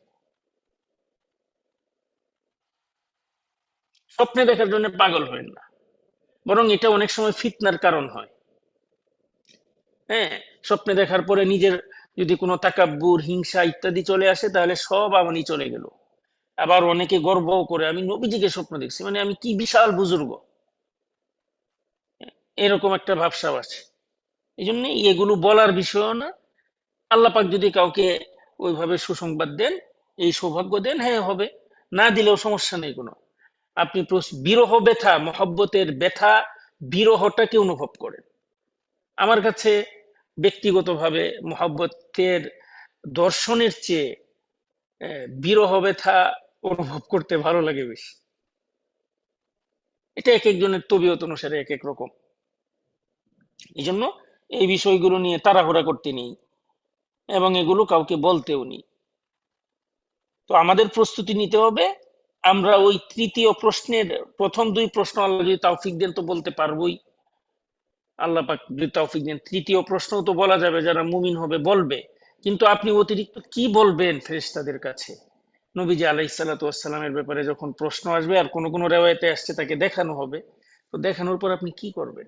এটা কবরে 40 কদম মানুষ চলে আসার পরে আপনার এই প্রশ্ন, আহা কি ভয়ঙ্কর পরিস্থিতি। হ্যাঁ, আমাদের আসলে কবর তো বাসর রাত, কিন্তু এটা তো নিশ্চিত না যে আল্লাহ সুবহানাহু ওয়া তাআলা কি ক্ষমা করবেন কিনা। আল্লাহ সুবহানাহু ওয়া তাআলা আমাদের এই দার্সে কারিনী সবাইকে মৃত্যুর আগেই জান্নাতের সুসংবাদ দিয়ে দেন ফেরেশতাদের মাধ্যমে, এবং কবরে তাদেরকে জান্নাতের রাস্তা খুলে দেন, এবং কবরে যেন কোনো প্রকার পেরেশানি না হয়, মৃত্যুর সময় যেন কোনো পেরেশানি না হয়। ইমানের সাথে, পরিপূর্ণ ইমানের সাথে যেন আমরা সবাই আল্লাহর কাছে হাজিরা দিতে পারি। আল্লাহ সুবহানাহু ওয়া তাআলা আমাদের সবাইকে সেই তৌফিক দান করে। তবে সেই হাজিরার জন্য আমাদের তো সম্বল লাগবে। সম্বল কি? সম্বল হচ্ছে, একটা তো হচ্ছে নেক কাজ ইমানের সাথে, আল্লাহ এবং তার রসুলের মহব্বতে নিয়ে করা। 2 নম্বর হচ্ছে চোখের পানি। আল্লাহ সুবহানাহু ওয়া তাআলার কাছে আপনি চান, চোখের পানি আল্লাহ পাকের কাছে অনেক প্রিয়। আল্লাহ পাক আসলে আমাদেরকে বানাইছেন আহাজারি করার জন্য, আমাদেরকে বুজুর্গ, এই যে আমরা যেটা মনে করি এ অমুক বুজুর্গ রে, না, মানুষকে বানানোর কারণই হচ্ছে এরা গুনাহ করবে আর আল্লাহ ভুলে গেছে, মাফ করে দেন। ওই যে উদাহরণ দিয়েছিলাম বাচ্চাদের মতো, একজনের 5-6 জন সন্তান আছে, কিছু সন্তান আছে খুব ভালো, যা বলা হয় তাই মানে, কিছু সন্তান আছে দুষ্ট, কিন্তু একটু পরে পরে মায়ের কোলে উঠে বসে, আম্মু আমি তো একটা ভুল করে ফেলছি, আমার মাফ করে দাও, হ্যাঁ মাফ করে দাও। বাবার কোলে উঠে বসে, আব্বু আমার তো ভুল হয়ে গেছে, মাফ করে দাও, আর করবো না। আবার ভুল করে আবার আসে। তো মা বাবা কি করেন তখন? হাসে, এই পাগলটা করে কি দেখো। অথচ সে কিন্তু অপরাধ করতেছে, অপরাধ করার পরেও বারবার যখন মা বাবার সাথে এসে ঘনিষ্ঠ হচ্ছে, কথা বলতেছে, আব্বু মাফ করে দাও ভুল হয়ে গেছে। তো এই সন্তানকে যে কেউই ভালোবাসবে। তো আল্লাহ সুবহানাহু ওয়া তাআলার সাথেও আমাদের আসলে সম্পর্কটা এরকম, আমরা আল্লাহ পাকের মাখলুক, বান্দা। বান্দার মধ্যে এক শ্রেণী হচ্ছে ফেরেশতা, তাদের কোনো ভুল নাই, যাই কই তাই মানে। তো আল্লাহ সুবহানাহু ওয়া তাআলা তাদের এই বিষয়টা এত বেশি মানে অনুভব হয় না, কিন্তু এই মানুষের বিষয়টা ভুল করে আর আল্লাহর কাছে কয়, আল্লাহ আপনি মাফ করে দেন। তো আল্লাহ সুবহানাহু ওয়া তাআলা ফেরেশতাদেরকে সাক্ষ্য দেন, এই দেখ দেখ, এরা আমারে তো দেখে নাই তোর মতো, কিন্তু এরপরে ওই নবীর কথাকে মেনে বিশ্বাস করছে, অদৃশ্যভাবে আবার আমার কাছে মাপ চাইতেছে, এরা আমার কাছে কি চায়? তখন ফেরেশতারা বলেন, আল্লাহ জান্নাত চায়। কয়রা জান্নাত দেখছে? বুখারীতে এই ব্যাপারে 2 পৃষ্ঠা ব্যাপী হাদিস আসছে। না, জান্নাত তো দেখে নাই। তো তো এরা কি থেকে পানা চায়? তো আল্লাহ জাহান্নাম থেকে পানা চায়। জাহান্নাম দেখছে? না না। দেখলে কি হইতো? দেখলে আল্লাহ পাকে এরা আরো বেশি চাইতো এবং জাহান্নাম থেকে আরো বেশি পানা চাইতো। তখন আল্লাহ সুবহানাহু ওয়া তাআলা বলেন, তোমরা সাক্ষী থাকো, আমি এদের সবাইকে মাফ করে দিলাম। এই জন্য বান্দার কাজই হচ্ছে আল্লাহর কাছে রুনাজারি করা। এরপরে আল্লাহ যাই দেন খালাস, এখানে আমাদের আর কিছু করার নেই। আল্লাহ পাকের সৃষ্টি আমরা, তিনি আমাদের সাথে যা ইচ্ছা তাই করেন, করতে পারেন, এখানে কোনো প্রশ্নই নেই। কারণ আমি একটা মোবাইল বানাইলে মোবাইলের মধ্যে অপশন কয়টা দিব, অ্যাপ কয়টা দিব, সফটওয়্যার কেমন দিব, এটা আমার ইখতিয়ার না। একটা কলম বানালে কলম কি কালার দিব, এটা আমার ব্যাপার। এখানে কেউ কি বলতে পারবে আপনি এটা এমনি কেমনে বানাইলেন? যেহেতু এটা আমার মন চাইছে বানাইছে। তো ঠিক আমি যদি দুনিয়ার কোনো একটা বস্তু বানিয়ে নিজের মালিক হইতে পারি ইচ্ছার, তো আল্লাহ সুবহানাহু ওয়া তাআলার হ্যাঁ হিসেবে আমরা ওই রকম কলম, তিনি আমাদেরকে যেমনি ইচ্ছা বানাইছেন, আমাদের এইভাবে এখানে মানতে হবে। এখন আপনার কলম বানাইছে একজনের, কলমে যদি ঘাটতেরামি করে, যা আমি কালিয়া বাইর হব না, তাহলে এই কলম কেউ রাখবে? রাখবে না। তো আমাদের অবস্থাটাও এমন, আমরা আল্লাহ পাকের বান্দা, আল্লাহ পাকের বান্দা। হ্যাঁ, আল্লাহ সুবহানাহু ওয়া তাআলা আমাদের সাথে যা ইচ্ছা করেন, এটা তার ব্যাপার, কারণ আমরা তার সৃষ্টি। আমাদের কাজ হচ্ছে সকল সিচুয়েশনে মাথা নত রাখা, এবং ভুল হইলেও না হইলেও আল্লাহর কাছে ক্ষমা চাও। আর ভুল হবে না কেন, ভুল তো হবেই, আল্লাহর কাছে মাফ চাও, আল্লাহ ভুলে গেছে মাফ করে দেন, আল্লাহ ভুলে গেছে মাফ করে দেন। এই যে কথাটা, এটা আল্লাহর কাছে এত বেশি প্রিয়, কারণ আল্লাহ পাক আমাদেরকে এই উদ্দেশ্যের জন্যই বানাইছে। এরা ভুল করবে আর মাপ চাইবে, আর মাপ চাওয়ার মাধ্যমে আল্লাহ সুবহানাহু ওয়া তাআলার যে তিনি খালেক মালিক, এই বিষয়টার প্রকাশিত হয়। যদিও এই বলার মাধ্যমে আল্লাহ পাকের রাজত্বে কমবে না বাড়বে না, তিনি আল্লাহুস সামাদ। এই জন্য যে যত বেশি পারেন গুনাহের জন্য আল্লাহর কাছে বলতে থাকেন, কাঁদতে থাকেন, রুনাজারি করতে থাকেন, আহাজারি করতে থাকেন। আর এই আহাজারিটা আসবে না যদি কারো ভিতরে দ্বীনের মহব্বত না থাকে, আল্লাহর প্রেম নিবেদনের বিষয় না থাকে। আল্লাহ সুবহানাহু ওয়া তাআলার সাথে মুমিনের সম্পর্কটা সবচেয়ে বড় প্রেমময় একটা সম্পর্ক, মহব্বতের সম্পর্ক। ওয়াল্লাযীনা আমানু আশাদ্দু হুব্বাল লিল্লাহ। আর নবীজি আলাইহিস সালাতু ওয়াস সালাম হচ্ছেন ওই সম্পর্ক স্থাপনটার মাধ্যম, ওই মহব্বত স্থাপনের মাধ্যম। আমরা আল্লাহকে কেমনে ভালোবাসবো? এমনে ভালোবাসো। হ্যাঁ, এইভাবে ভালোবাসা যাবে কিনা? এইভাবে যাবে না। এই যে নবীজি সাল্লাল্লাহু আলাইহি সাল্লামের সুন্নাহ, এইটাই হচ্ছে আল্লাহ পাক সুবহানাহু ওয়া তাআলাকে ভালোবাসার মাধ্যম। এই জন্যই নবীজি সাল্লাল্লাহু আলাইহি সাল্লামের এত মর্যাদা। তিনি হচ্ছেন সেতু বন্ধন। এই জন্য সেতু বন্ধন যেহেতু, তার উপরে আমরা সালাত সালাম পড়ি, এটা হচ্ছে কৃতজ্ঞতা নবীজি আলাইহিস সালাতু ওয়াস সালামের প্রতি। তাইয়্যিব, দেখেন এরপরে বলতেছে, ওয়াজাআতিল উফুদু ফিহা তাতরা, বিভিন্ন গুচ্ছের প্রতিনিধি দল আসতে লাগলো। হাযা ওয়া মিন নিসাইহি আলা শাহরা, এখানে ইলানা। এরপর নবীজি সাল্লাল্লাহু আলাইহি সাল্লাম তার স্ত্রীদের থেকে 1 মাস দূরে থাকলেন। এখানে সিরাতের কিতাবে এই যে এই জায়গাটা বিভিন্ন ঘটনা এসেছে। ওই যে সূরাতুত তাহরিম যখন নাজিল হয়, ওই আম্মি জানদের মধ্যে পরস্পর একটু মানবিক গুণ হিসেবে কিছু বিষয় নিয়ে একটু ঝামেলা হয়েছিল। এবং এখানে অনেকগুলো কারণ আছে। এবং কেউ কোন কোন এতে আছে যে তারা নাফাকা শুকনার ক্ষেত্রে রাসূলুল্লাহ সাল্লাল্লাহু আলাইহি ওয়াসাল্লামের থেকে একটু বেশি আশা করছিলেন, যেটা আল্লাহ পাকের অপছন্দ হয়েছে।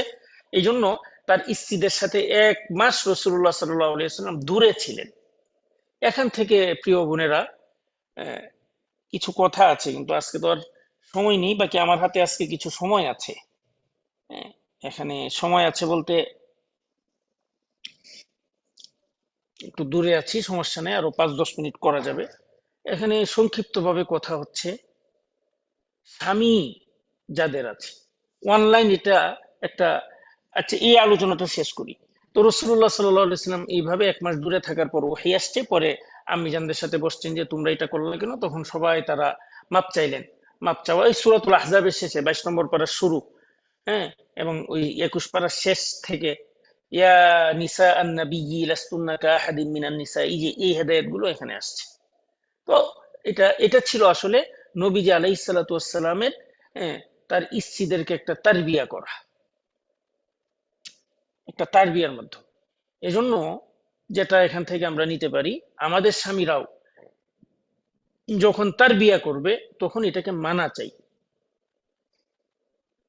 এখানে অনলাইনটা বলছিলাম, এটা অত্যন্ত ফিতনার একটা জায়গা এবং অনেক ক্ষতিকর একটা জায়গা। কিভাবে? এখানে ওই শয়তান যেভাবে ধোঁকা দেয়, তালবিস ইবলিস, ওই কিতাবটা পড়া সবার জন্য জরুরি।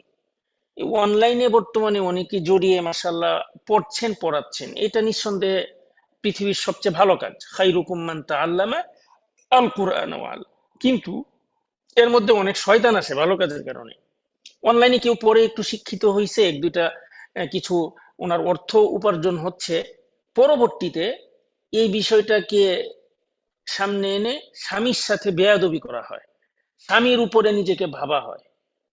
যাদের মধ্যে এই মরজ, এই রোগ আছে, তারা অনলাইন ছেড়ে চলে যান। আপনার জন্য এটা ভালো না, মানে কারো জন্যেই এই পরিস্থিতিটা ভালো না। কারো স্বামী যদি রিক্সাওয়ালাও হয়, সে স্বামী। আমি যদি নবীজিকে মানি, নবীজি আলাইহিস সালাম কি বলছেন, আমি যদি কোনো মানুষকে আল্লাহ ছাড়া সেজদা করা বৈধ হতো, স্ত্রীদেরকে সম্মান স্বরূপ স্বামীদেরকে সেজদা করতে বলতাম। এই কথাটা কে বললেন? মুহাম্মদুর রাসূলুল্লাহ। উনি এটা চাইছেন, তাই না? আমি যদি এখন নবীজিকে মহব্বত করি, তাহলে কি এই কথাটা আমার মানতে হবে, না না মানলে মহব্বত হবে? আমি নবীজিকে মহব্বত করি, বর্তমানে এই কথাটা আমি মেনে নিলাম। এজন্য স্বামীদেরকে প্রচন্ড ভাবে সম্মান করবেন। যারা করবেন না তারা কেউ আমার ছাত্রী না, আমার ছাত্রী হিসাবে কেউ পরিচয় দিবেন না। আমি বাড়ি, আমার কাছে পড়েছেন এরকম কেউ আমার পরিচয়ই দিবেন না। তাদের সে ওয়ার্ডানের অ্যাডমিন হইলেও না, তাদের আমার পরিচয় দেওয়ার কোনো অধিকারই নেই। প্রচন্ড ভাবে স্বামীদেরকে সম্মান করবেন, সর্বপ্রথম কথা। মানে আল্লাহ সুবহানাহু ওয়া তাআলার হুকুমের ভিতরে, বাইরে যেয়ে না। উনি এখানে একটা হারাম কাজ করতে বলছেন, ওখানেও সম্মানের সাথে ওনাকে বাঁচাইতে হবে, রাখতে হবে। 2 নম্বর কথা হচ্ছে, এই সম্মানের পাশাপাশি তাদেরকে প্রচন্ড মহব্বত করবেন। কারণ স্বামীদেরকে মহব্বত করা রাসূলুল্লাহ সাল্লাল্লাহু আলাইহি সাল্লামের সুন্নাতের অংশ, উসওয়ার অংশ। অতএব কোনো মহিলা, সে বরং রাসূলুল্লাহর পরিভাষায় তো জান্নাতি যেতে পারবে না স্ত্রীরা, যদি স্বামী সন্তুষ্টি না থাকে। কোন স্ত্রী মারা গেল, তার স্বামী ন্যায্য কোনো কারণে, দিনই কোনো কারণে তার প্রতি সন্তুষ্ট না, সে জান্নাতেই যেতে পারবে না। তো এটা রাসূলুল্লাহ সাল্লাল্লাহু আলাইহি ওয়াসাল্লামের বাণী না? তো রাসূলুল্লাহ সাল্লাল্লাহু আলাইহি ওয়াসাল্লামকে মহব্বত করলে স্বামীকে প্রচন্ড মহব্বত করতে হবে। এজন্য যাদের স্বামী আছে, এটা আপনার জন্য নেই। এখন আপনার স্বামী যেই হোক, যেমনই হোক, সে হচ্ছে পৃথিবীর, রাসূলুল্লাহ সাল্লাল্লাহু আলাইহি ওয়াসাল্লামের পরে আপনার জন্য পৃথিবীর সবচেয়ে শ্রেষ্ঠ পুরুষ। এই মানসিকতা লালন করে যারা অনলাইনে থাকতে পারবেন, তারা অনলাইনে থাকবেন। যদি দেখেন যে অনলাইনের কারণে আপনার এই মানসিকতাটা খর্ব হচ্ছে, স্বামীকে, অনেকের স্বামী আছে মনে করেন শিক্ষাগত যোগ্যতা কম, এখন অনলাইনে পরে একজন খুব শিক্ষিকা হয়ে গেছে, শাইখা হয়ে গেছে, এই হয়ে গেছে, ওই হয়ে গেছে, তখন গিয়ে স্বামীকে মূল্যায়ন করে না। ওয়াল্লাহি ওয়াল্লাহি, এটা শরীয়ত না, এটা রাসূলুল্লাহ সাল্লাল্লাহু আলাইহি ওয়াসাল্লামের দিন না। প্রিয় নবীজি সাল্লাল্লাহু আলাইহি ওয়াসাল্লামের দিনকে মহব্বত করলে তো স্বামীর প্রতি মহব্বত বাড়বে। হ্যাঁ, স্বামীর প্রতি সম্মান, ভক্তি, শ্রদ্ধা বাড়বে। তো এটা আপনি কি দিন শিখতেছে অনলাইনে, যে স্বামীর প্রতি সে মাতব্বরি করতেছে, স্বামীর প্রতি মহব্বত কমে যায়। হ্যাঁ, স্বামীর প্রতি মহব্বত কমে যায়, ভক্তি কমে যায়, সম্মান কমে যায়, আর সে অনলাইনে দিন শিখতেছে। এটার নাম দিন? এটা দিনের নামে বদ্দিনী, সবচেয়ে বড় বদ্দিনী। এই জন্য আমিও এখানে রসুল্লাহ সাল্লাহ সাল্লামের এই বাণীগুলো থেকে যে শর্ত করেছি, যে কেউ অনলাইনে আছেন, ছাত্র, আমার কাছে কোনোভাবে যুক্ত ছিলেন, পড়েছেন, কিন্তু অনলাইনে পড়ে স্বামীর প্রতি আপনার ভক্তি নাই, সম্মান নাই, শ্রদ্ধা বোধ নাই, হ্যাঁ, স্বামীর প্রতি মহব্বত নাই, আপনারা আমার ছাত্রী হিসাবে পরিচয় দিবেন না। আমি আপনাদেরকে ছাত্রী হিসাবে মানি না, মানবো না। আমার ছাত্রী হওয়ার অর্থ হচ্ছে আপনার ফ্যামিলি কাঠামো সবচেয়ে মজবুত হবে, আপনার স্বামীকে আপনি পাগলের মতো মহব্বত করবেন। রসুল্লাহ সাল্লামের পর, মা বাবার পর, বরং মা বাবার আগেও হতে পারে, আপনি আপনার স্বামীকে মহব্বত করতে হবে, স্বামীকে শ্রদ্ধা করতে, এবং নির্বিশেষে, এখানে কোনো শর্ত নাই। আপনার কারো স্বামী যদি রিক্সাওয়ালাও হয়, তারপরেও সে আপনার কাছে হিরো হতে হবে, আপনার স্থান দিতে হবে। আপনি, এটা আমার কারণে না, বরং নবীজিকে যদি আপনি ভালোবাসেন। এই জন্য নবীজি আলাইহিসসালামকে ভালোবাসা এটা শুধু মুখের কথা না। ঠিক আছে? তো দুইটা কাজ, সবাই প্রচন্ড ভাবে স্বামীকে মহব্বত করবেন, এবং এটা সম্মানের সাথে। স্বামী একটা ধমক দিচ্ছে, মাথা নিচু করে রাখেন, সমস্যা কি? আপনি এখানে ইগো দেখানোর তো কোনো দরকার নেই। এই যে রসুল্লাহ সাল্লাহ সাল্লাম তার স্ত্রীদেরকে তার বিয়ের জন্য এখানে 1 মাস দূরে ছিলেন, তো আম্মি জানরা কি এখানে রসুল্লাহ সাল্লাহ সাল্লামকে খুশি করার জন্য উঠে পড়ে লাগছিলেন? তো এই কাজটা প্রতিটা স্ত্রীর হতে হবে। আপনি রসুল্লাহ সাল্লাহ সাল্লামের রেখে যাওয়া এটার উপরে আমল করেন, দেখবেন সাংসারিক অধিকাংশ পেরেশানি বর্তমানে কমে যাবে। এটা সবাই খেয়াল রাখবেন, বিশেষ করে অনলাইনে যারা শাইখা হয়েছেন, আলহামদুলিল্লাহ, আল্লাহ পাক আপনাদের যোগ্যতা আরো বাড়িয়ে দেন।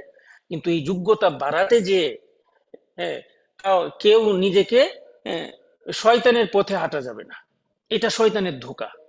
এমন অনেক রিপোর্ট আমার কাছে আছে, যে কিছু পড়েছে অনলাইনে ইত্যাদি, পড়ে পরবর্তীতে স্বামী ওই পর্যায়ে না, স্বামীকে ডিভোর্স পর্যন্ত দিয়ে দিছে।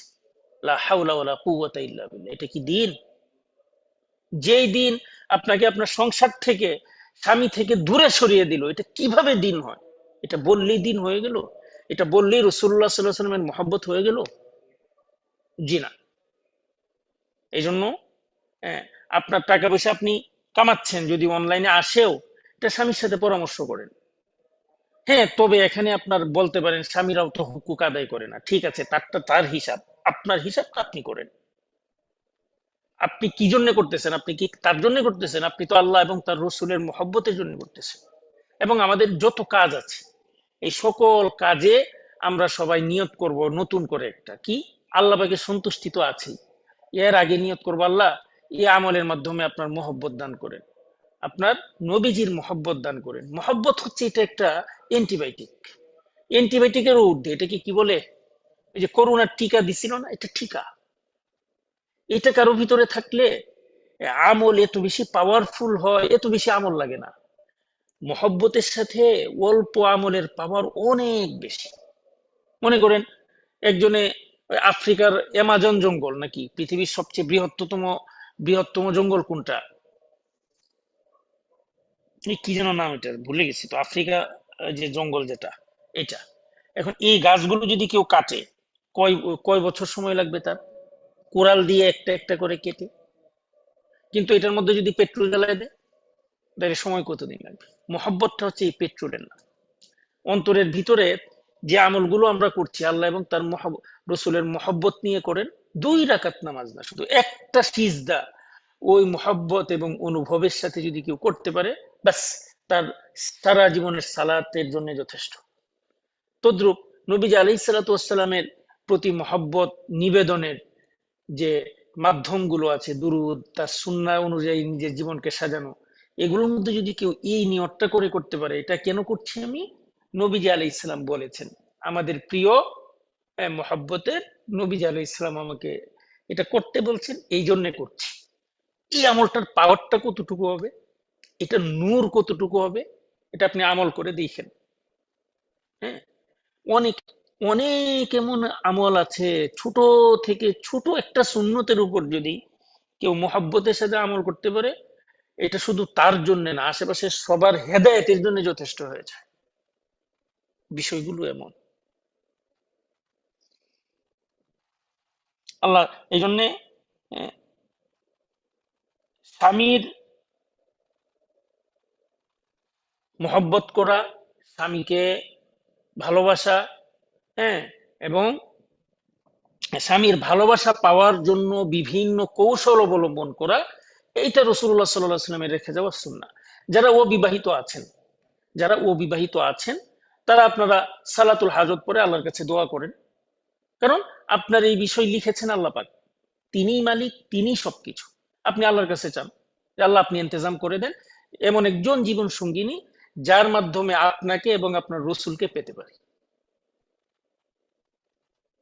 এই যে দোয়াটা হবে এটা, যে এমন একজন সঙ্গী আমার জন্য নির্বাচন করেন যার মাধ্যমে আপনাকে পাওয়া সহজ হয়, রাসূলুল্লাহ সাল্লাল্লাহু আলাইহি ওয়াসাল্লামের মহব্বতে লাভ করা সহজ হয়। এটা আল্লাহর কাছে চাইতে থাকেন, বাস। এর চেয়ে বড় কোনো আমল নাই আল্লাহর কাছে, দোয়ার চেয়ে বড় কোনো আমল এখানে নেই। নিরাশ হওয়ার কিছু নাই। আল্লাহ পাক যখন লিখেছেন তখনই এটা হবে, হবে, হবেই। অতএব দেরি হচ্ছে আপনার হোক, এটা একটা পরীক্ষা আল্লাহ সুবহানাহু ওয়া তাআলার পক্ষ থেকে। তাইব, এরপরে আসতেছে সুম্মান নাজাশি নাআ ওয়া সাল্লা আলাইহি মিন তাইবাতিন নালাল ফাদলা। এরপরে ওই হাবশার রাজা নাজাশির ইন্তেকাল হয়, তিনি মুসলমান হয়েছিলেন। বিশাল সৌভাগ্যবান এক রাজা, রাসূলুল্লাহ সাল্লাল্লাহু আলাইহি সাল্লামকে খুব মহব্বত করতেন, হ্যাঁ, এবং প্রচন্ড মহব্বত করতে পেরেছিলেন। তো রাসূলুল্লাহ সাল্লাল্লাহু আলাইহি সাল্লাম মদিনা থেকে ওনার উপরে গায়েবানা জানাজা পড়েন। এটা, এই গায়েবানা জানাজার ক্ষেত্রে মাসালা হচ্ছে এক এক রকম। আমাদের মাযহাবে, হানাফি মাযহাবে এটা নিষিদ্ধ। এটা রাসূলুল্লাহ সাল্লাল্লাহু আলাইহি সাল্লামের সাথে বৈশিষ্ট্যমণ্ডিত ছিল, হ্যাঁ। কারণ আহ, ওই সাহাবায়ে কেরামের মধ্যে গায়েবানা জানাজার প্রচলনটা ছিল না কুফাতে। এই জন্য ইমামে আজম আবু হানিফা রাহিমাহুল্লাহ এখানে সহিহ হাদিসে কিছু আসলেও এই সাহাবায়ে কেরামের উপরে আমলকে প্রাধান্য দিতে দিয়ে হাদিসকে করেছেন। অন্যান্য আইম্মায়ে কেরাম যাদের কাছে সাহাবায়ে কেরামের আমল সরাসরি পৌঁছে নাই, তারা সনদের বিচারে গায়েবানা জানাজার কথা পড়তে বলেছেন। অতএব যেখানে যে আমলটা হয় ওইটাই করা, বাস এইটাই সুন্নাহ, সমস্যা নেই। এরপরে বলতেছে ওয়ামাতা ইব্রাহিম ফিল আমিল আখিরি, রাসূলুল্লাহ সাল্লাল্লাহু আলাইহি সাল্লামের সন্তান হযরত ইব্রাহিম আলাইহিস সালাতু ওয়াস সালাম দশম হিজরিতে ইন্তেকাল করেন। ওয়াল বাজালি আসলামা ওয়াসমুহু জারীর, এবং জারীর ইবনে আব্দুল্লাহ আল বাজালি উনি ইসলাম গ্রহণ করেন দশম হিজরিতে। জারীর ইবনে আব্দুল্লাহ আল বাজালি ছিলেন সাহাবায়ে কেরামের মধ্যে সবচেয়ে সুদর্শন সাহাবা। এই জন্য আমি অনেক বাচ্চাদের নাম দিয়েছি জারীর, হ্যাঁ, জারীর আব্দুল্লাহ, একটা সুন্দর নাম, এটা আপনারা বাচ্চাদের জন্য রাখতে পারেন। সাহাবায়ে কেরামের মধ্যে সবচেয়ে সুদর্শন সাহাবা ছিলেন হযরত জারীর ইবনে আব্দুল্লাহ আল বাজালি। উনি যখন গোসল করতেন, তখনকার সময় তো এত ওয়াশরুম টশরুম এইভাবে ছিল না, তো হযরতে উমর ওনাকে দেখার সাথে সাথে বলতেন, না তুমি পর্দাটা নিয়ে গোসল করো যাও, মেয়েদের মতো। মানে এত বেশি সুদর্শন ছিলেন। নামটাও খুব চমৎকার। তাই এরপরে হচ্ছে বিদায় হজ ও হাজ্জা। আমার আসলে আজকে শেষ করে দিতে হচ্ছে, কারণ ওই সোমবারে আমার সফর থাকবে, এই জন্য আর বসতে পারবো না। এই জন্য আর কি আজকে শেষ করে দিচ্ছি, যেন আপনাদের পেরেশানি না হয়, এরপরে আপনারা যেন ইতমিনানের সাথে পরীক্ষার প্রস্তুতি নিতে পারেন। আচ্ছা, ওয়াহাজ্জা হাজ্জাতাল ওয়াদাই কারিনান, এরপর রাসূলুল্লাহ সাল্লাল্লাহু আলাইহি ওয়াসাল্লাম উমরার সাথে মিলিয়ে হজ করেছেন, যেটাকে আমরা বিদায় হজ বলি। ওয়া ওয়াকাফাল জুমআতা ফিহা আমিনান, এবং আরাফার ময়দানে তিনি জুমার নামাজ পড়েছেন। এই যে এটা ছিল রাসূলুল্লাহ সাল্লাল্লাহু আলাইহি সাল্লামের সাহাবায়ে কেরামের সাথে একদম সর্বস্ব যে মিলন মেলা, যেটা এটা হাজ্জাতুল ওয়াদা দশম হিজরিতে হয়েছিল, জিলহজ মাসের শেষ তারিখে। এরপরে মুহররমের রবিউল আউয়ালের 12 তারিখে তো তার তিরোধানী হয়। ওয়া উনজিলাত ফিল ইয়াউমি বুশরা লাকুম, এবং সেখানে আল্লাহ সুবহানাহু ওয়া তাআলা সুসংবাদ প্রাপ্ত আয়াত নাজিল করেন, আল ইয়াউমা আকমালতু লাকুম দীনাকুম, যে আল্লাহ সুবহানাহু ওয়া তাআলা দ্বীনের যাবতীয় বিষয়কে পরিপূর্ণ করে দিয়েছেন। এবং বিদায় হজের মধ্যে প্রিয় নবীজি সাল্লাল্লাহু আলাইহি সাল্লামের বিশেষ যে ওসিয়ত ছিল, এটা ছিল নামাজের প্রতি এবং অধীনস্থদের প্রতি রহম করার প্রতি। এই জন্য আমাদের অধীনস্থ যারা আছে তাদের প্রতি সবাই রহম করবেন। কে কার অধীনস্থ? স্বামীর অধীনস্থ তার স্ত্রী, তার সন্তানাদি, স্ত্রীর অধীনস্থ তার সন্তানাদি, ঘরের কাজের যে মানুষগুলো আছে তারা, আবার স্বামীর অধীনস্থ তার মা বাবা বৃদ্ধ অবস্থায়। এই জন্য হ্যাঁ, আপনারা যারা আছেন ঘরওয়ালা, হ্যাঁ, আপনাদের স্বামীদেরকে তাদের মা বাবার সাথে সর্বোচ্চ ভালো আচরণের হ্যাঁ, নসিহা করবেন। যদি উনি না করেন, আপনার সন্তানের জন্য একটা জিনিস কেনার আগে আপনার স্বামীকে বলবেন আপনার আব্বু আম্মুর জন্য কিনেন। কেন? কারণ এটা রাসূলুল্লাহ সাল্লাল্লাহু আলাইহি ওয়াসাল্লামের নির্দেশ। আপনি এটা বলে আল্লাহর কাছে দোয়া করেন, আল্লাহ আমি তো এটা করলাম আপনার প্রিয় নবীজি সাল্লাল্লাহু আলাইহি ওয়াসাল্লামের মহব্বত লাভের জন্য, উনি যেহেতু এটা নির্দেশ করেছেন, এই জন্য আমি আমার সন্তানের উপরে আমার স্বামীর মা বাবাকে প্রাধান্য দিচ্ছি। তো আপনি এর বিনিময়ে আমাকে আপনার নবীজির মহব্বত দান করেন। এই দেখেন এই আমলটা, তাহলে এটা কি, এটা সাধারণ কোনো কাজ হবে? এটা পৃথিবীর সর্বোচ্চ আমলে পরিণত হবে। এবং সবগুলো বিষয়ই এমন। আপনি যখন, আমরা যখন এই আল্লাহ এবং তার নবীজির মহব্বতে যে কোনো কাজ করব, তখন এইভাবে প্রত্যেকটা কাজ দিল থেকে পূর্ণ ইতমিনানের সাথে, হিংসা অহংকার থেকে পূর্ণ দূরে যেয়ে আমরা করতে পারবো। একমাত্র পদ্ধতি এটা, এখানে আর দুই মাত্র কোনো পথ নেই। আল্লাহ পাক আমাদেরকে তৌফিক দেন। এরপরে বলতেছে ওয়া মাউতু রাইহানাতা বাদা আউদিহি, হজ থেকে আসার পরে রাসূলুল্লাহ সাল্লাল্লাহু আলাইহি সাল্লামের ক্রীতদাসী হযরত রাইহানা রাদিয়াল্লাহু তাআলা আনহার মৃত্যু হয়। মুদ্দাতান মিন বাদিহি, রাসূলুল্লাহ সাল্লাল্লাহু আলাইহি ওয়াসাল্লামের তিরোধানের পর ৯ জন আম্মি জান জীবিত ছিলেন। এর মধ্যে হযরত উম্মে সালামা রাদিয়াল্লাহু আনহা সর্বশেষ ইন্তেকাল করেন ৬১ হিজরিতে। এরপরের যে শেরগুলো, এই শেরগুলো আসলে এই কষ্টকর শেরগুলোর একটা, এবং সিরাতের কষ্টকর অধ্যায়। এটা হচ্ছে রাসূলুল্লাহ সাল্লাল্লাহু আলাইহি ওয়াসাল্লামের তিরোধান। এখানে দ্রুত চলে যাই। ওয়া ইয়াউমাল ইসনাইনি কাদা ইয়াকিনা, সোমবার নবীজি সাল্লাল্লাহু আলাইহি ওয়াসাল্লাম ইন্তেকাল করেন, সোমবার। হ্যাঁ, এবং রবিউল আউয়ালের ১২ তারিখের সোমবার। এই জন্য এই ১২ তারিখ রাসূলুল্লাহ সাল্লাল্লাহু আলাইহি ওয়াসাল্লামের নিশ্চিত মৃত্যু দিবস।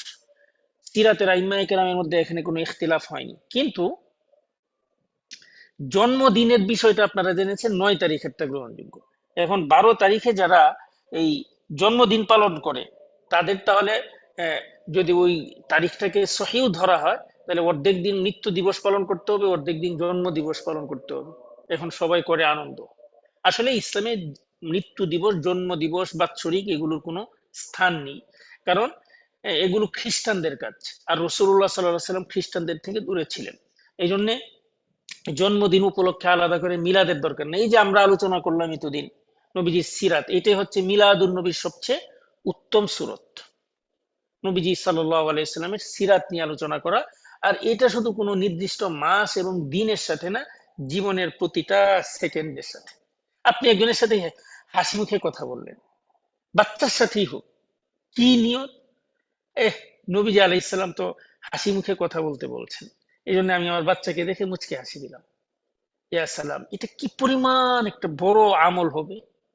স্বামী বাহির থেকে আসছে, সুন্দর করে সালাম দিয়ে হাসি মুখ হয়ে ওনার সামনে দাঁড়ালেন, যদিও আপনার মন খারাপ বা ইত্যাদি। কি নিয়তে? আল্লাহ এই যে আমার মন চাচ্ছে না, এরপরেও জোর করে মুচকি হেসে দিলা, হেসে করলাম, আপনি এর বিনিময়ে আপনার নবীজির মহব্বত আমাকে দান করেন। কেন? কারণ নবীজি সাল্লাল্লাহু আলাইহি সাল্লাম বলছেন হাসি মুখে কথা বলা সাদাকা। এইভাবে এই সিরাতের অধ্যায়টা এটা, প্রতিটা আমল নবীজি কি কেমনে করেছেন এবং আমাদেরকে কিভাবে করতে বলেছেন, ওইভাবে করে নবীজির মহব্বতকে নিজের জীবনে ধারণ করা। প্রতিটা ক্ষেত্র, প্রতিটা সেকেন্ড।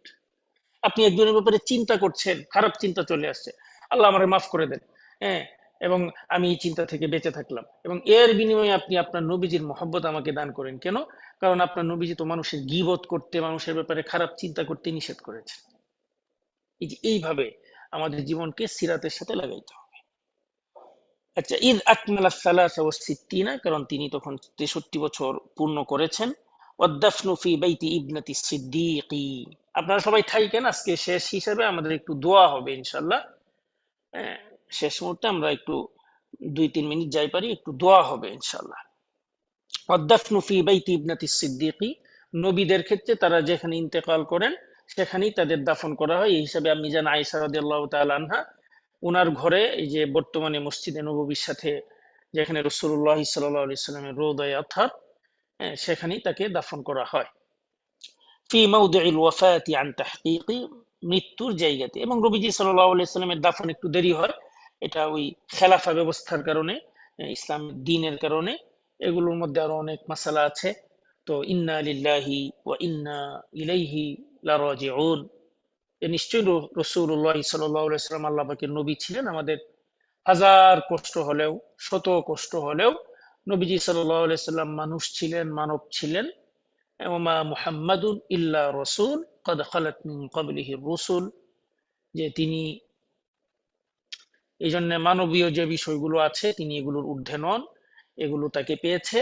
এই হিসাবে তিনি তিরোধান করেছেন আলামে বারজাখে, আল্লাহ সুবহানাহু ওয়া তাআলার কাছে তিনি আছেন এবং কবরে জীবিত আছেন। এই হচ্ছে আমাদের আকীদা। এর বাইরের আর কোনো কিছু, আমরা যখন দুরূদ পড়ি তখন দুরূদ তার কাছে পাঠানো হয় ফেরেশতাদের মাধ্যমে, এবং ওখানে সালাম পাঠানোর পর উনি সরাসরি শুনতে পেয়ে জবাব দেন। এতটুকু। এর বাইরের নবীজি সাল্লাল্লাহু আলাইহি ওয়াসাল্লামের আলামের বারজাখের সাথে আমাদের আর কোনো ঢোকারই দরকার নেই এই জায়গাটার মধ্যে। তো এই হচ্ছে নবীজি সাল্লাল্লাহু আলাইহি ওয়াসাল্লামের সিরাত। এরপরে ওনার অসুস্থতার দিন কতদিন ছিল এই ব্যাপারে মতামত আসছে। ওয়া মুদ্দাতুত তা'রিদ খামসা শুহরি, অসুস্থতার দিন বলা হয় আপনার 15 দিন। ওয়া কিলা বাল সালাসা ওয়া খামসুন ফাদরি, কেউ কেউ বলেছেন 10 দিনের মতো নবীজি আলাইহিস সালাতু ওয়াস সালামের অসুস্থতার দিন। এবং ওই দিনগুলোর মধ্যে হাদিসের মধ্যে অনেক কথা আসছে সিরাতের। হযরত আবু বকর রাদিয়াল্লাহু তাআলা আনহুকে নামাজ পড়াইতে বলছেন, এবং সাহাবায়ে কেরামের জন্য এই সিচুয়েশনটা কি পরিমাণ কষ্টকর ছিল। নিজের জীবনকে দিয়ে যাকে মহব্বত করছেন,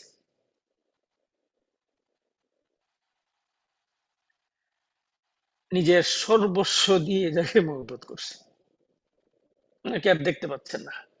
তো অনেক সাহাবায়ে কেরাম আসলে এটাকে নিতে পারেন না। যারা মহব্বত সবাই করছেন, অনেকে ইসলামের খাতিরে আহ, শক্ত হয়ে গেছেন। আবু বকর রাদিয়াল্লাহু তাআলা আনহুর মতো নরম মানুষ, তিনি একটু দূরেও ছিলেন, ওফাতের সময় দূরেও ছিলেন। তো উনি এসে পরে সিচুয়েশন হ্যান্ডেল করছেন। অথচ উম্মতের সবচেয়ে কষ্টটাই তো হয়েছে আবু বকরের।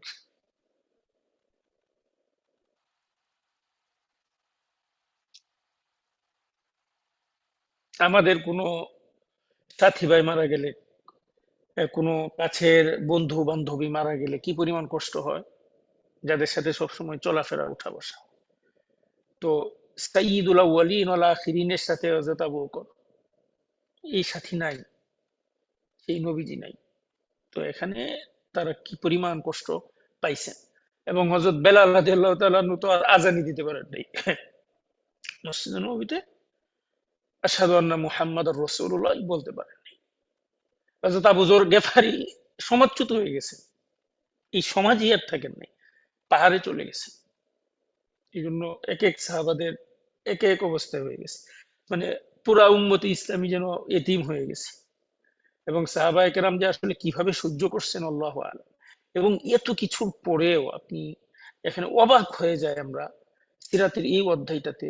মানে আমরা যে সকল শেখ শাইখাদেরকে মহব্বত করি, সাহাবায়ে কেরামের নবীজির প্রতি মহব্বতটা কি পরিমাণ ছিল এটা তো আমরা কল্পনা করতে পারি না।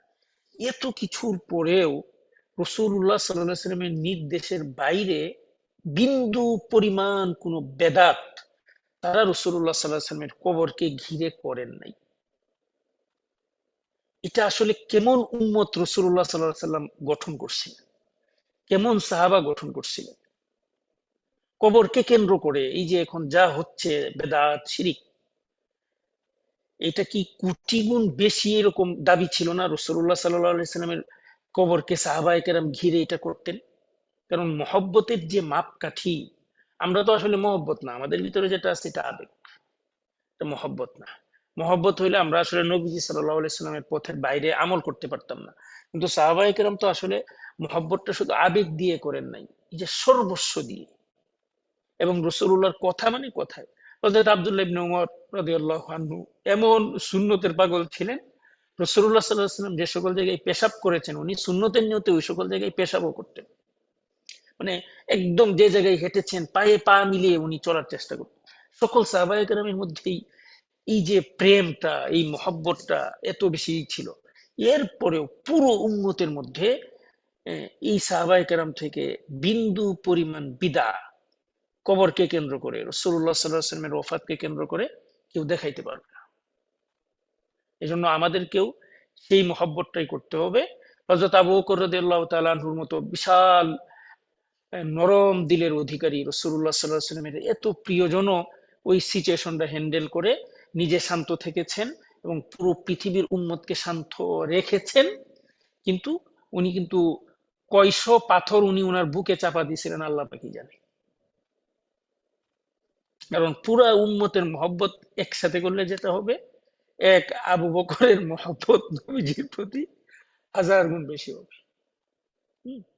এজন্য আমাদের তো রাসূলুল্লাহ সাল্লাল্লাহু আলাইহি সাল্লামের সেই মহব্বত, সেই বিরহ ব্যথা অনুভব করে তার পথে আমাদের জীবনকে চালাইতে হবে। তাহলে আল্লাহ সুবহানাহু ওয়া তাআলা আমাদেরকে আহ, সেই নবীজির সাল্লাল্লাহু আলাইহি সাল্লামের হস্ত মুবারকে হাউজে কাউসারে পানি পান করার তৌফিক দিবেন। আল্লাহুম্মা আমিন। এখানে আমাদের শেষ ওয়াতাম্মাতিল উরজুজাতুল মিইয়াতু, এভাবেই শেষ হলো শতপদী কাব্য ফি যিকরি হালি আশরাফিল বারিয়া, নবীজি আলাইহিস সালাতু ওয়াস সালামের জীবনী নিয়ে। সাল্লা আলাইহিল্লাহু রাব্বি ওয়া আলা, আল্লাহ সুবহানাহু ওয়া তাআলা আমাদের রব তার প্রতি দুরূদ প্রেরণ করুন। ওয়া আলা সাহাবিহি ওয়া আলিহি ওয়া মান তালা ওয়া আলা সিহাবিহি, এবং তার সাহাবাদের উপর এবং তার সাথী পরিবার পরিজনের উপর, সাথী সঙ্গীদের উপর, ওমান তালা এবং যারা আসবে তাদের উপর। আল্লাহুম্মা আমিন। আলহামদুলিল্লাহিল্লাযী বিনি'মাতিহি তাতিম্মুস সালিহাত। এভাবে আলহামদুলিল্লাহ আল্লাহ সুবহানাহু ওয়া তাআলার তৌফিকে সিরাতের কিতাব আল উরজুজাতুল মিইয়া শেষ হলো। আপনারা যারা শুনেছেন পড়েছেন তাদেরকে মৌখিক ইজাজত প্রদান করা হলো। এই ইমাম ইবনু আব্দুল ইজ ওনার সনদ, ওনার পর্যন্ত ধারাবাহিক সনদে ইনশাআল্লাহ। পরবর্তী ইজাজা, লিখিত ইজাজা পরীক্ষার মাধ্যমে হবে। পরীক্ষার বিষয় হচ্ছে ছোট ছোট প্রশ্ন, 50টার প্রশ্ন থাকবে ছোট ছোট, যে এটা কত হিজরির ঘটনা, বা হিজরতের অমুক তারিখের ঘটনাটা, অমুক তারিখে কি কি ঘটনা ঘটেছিল, এরকম ছোট ছোট প্রশ্ন।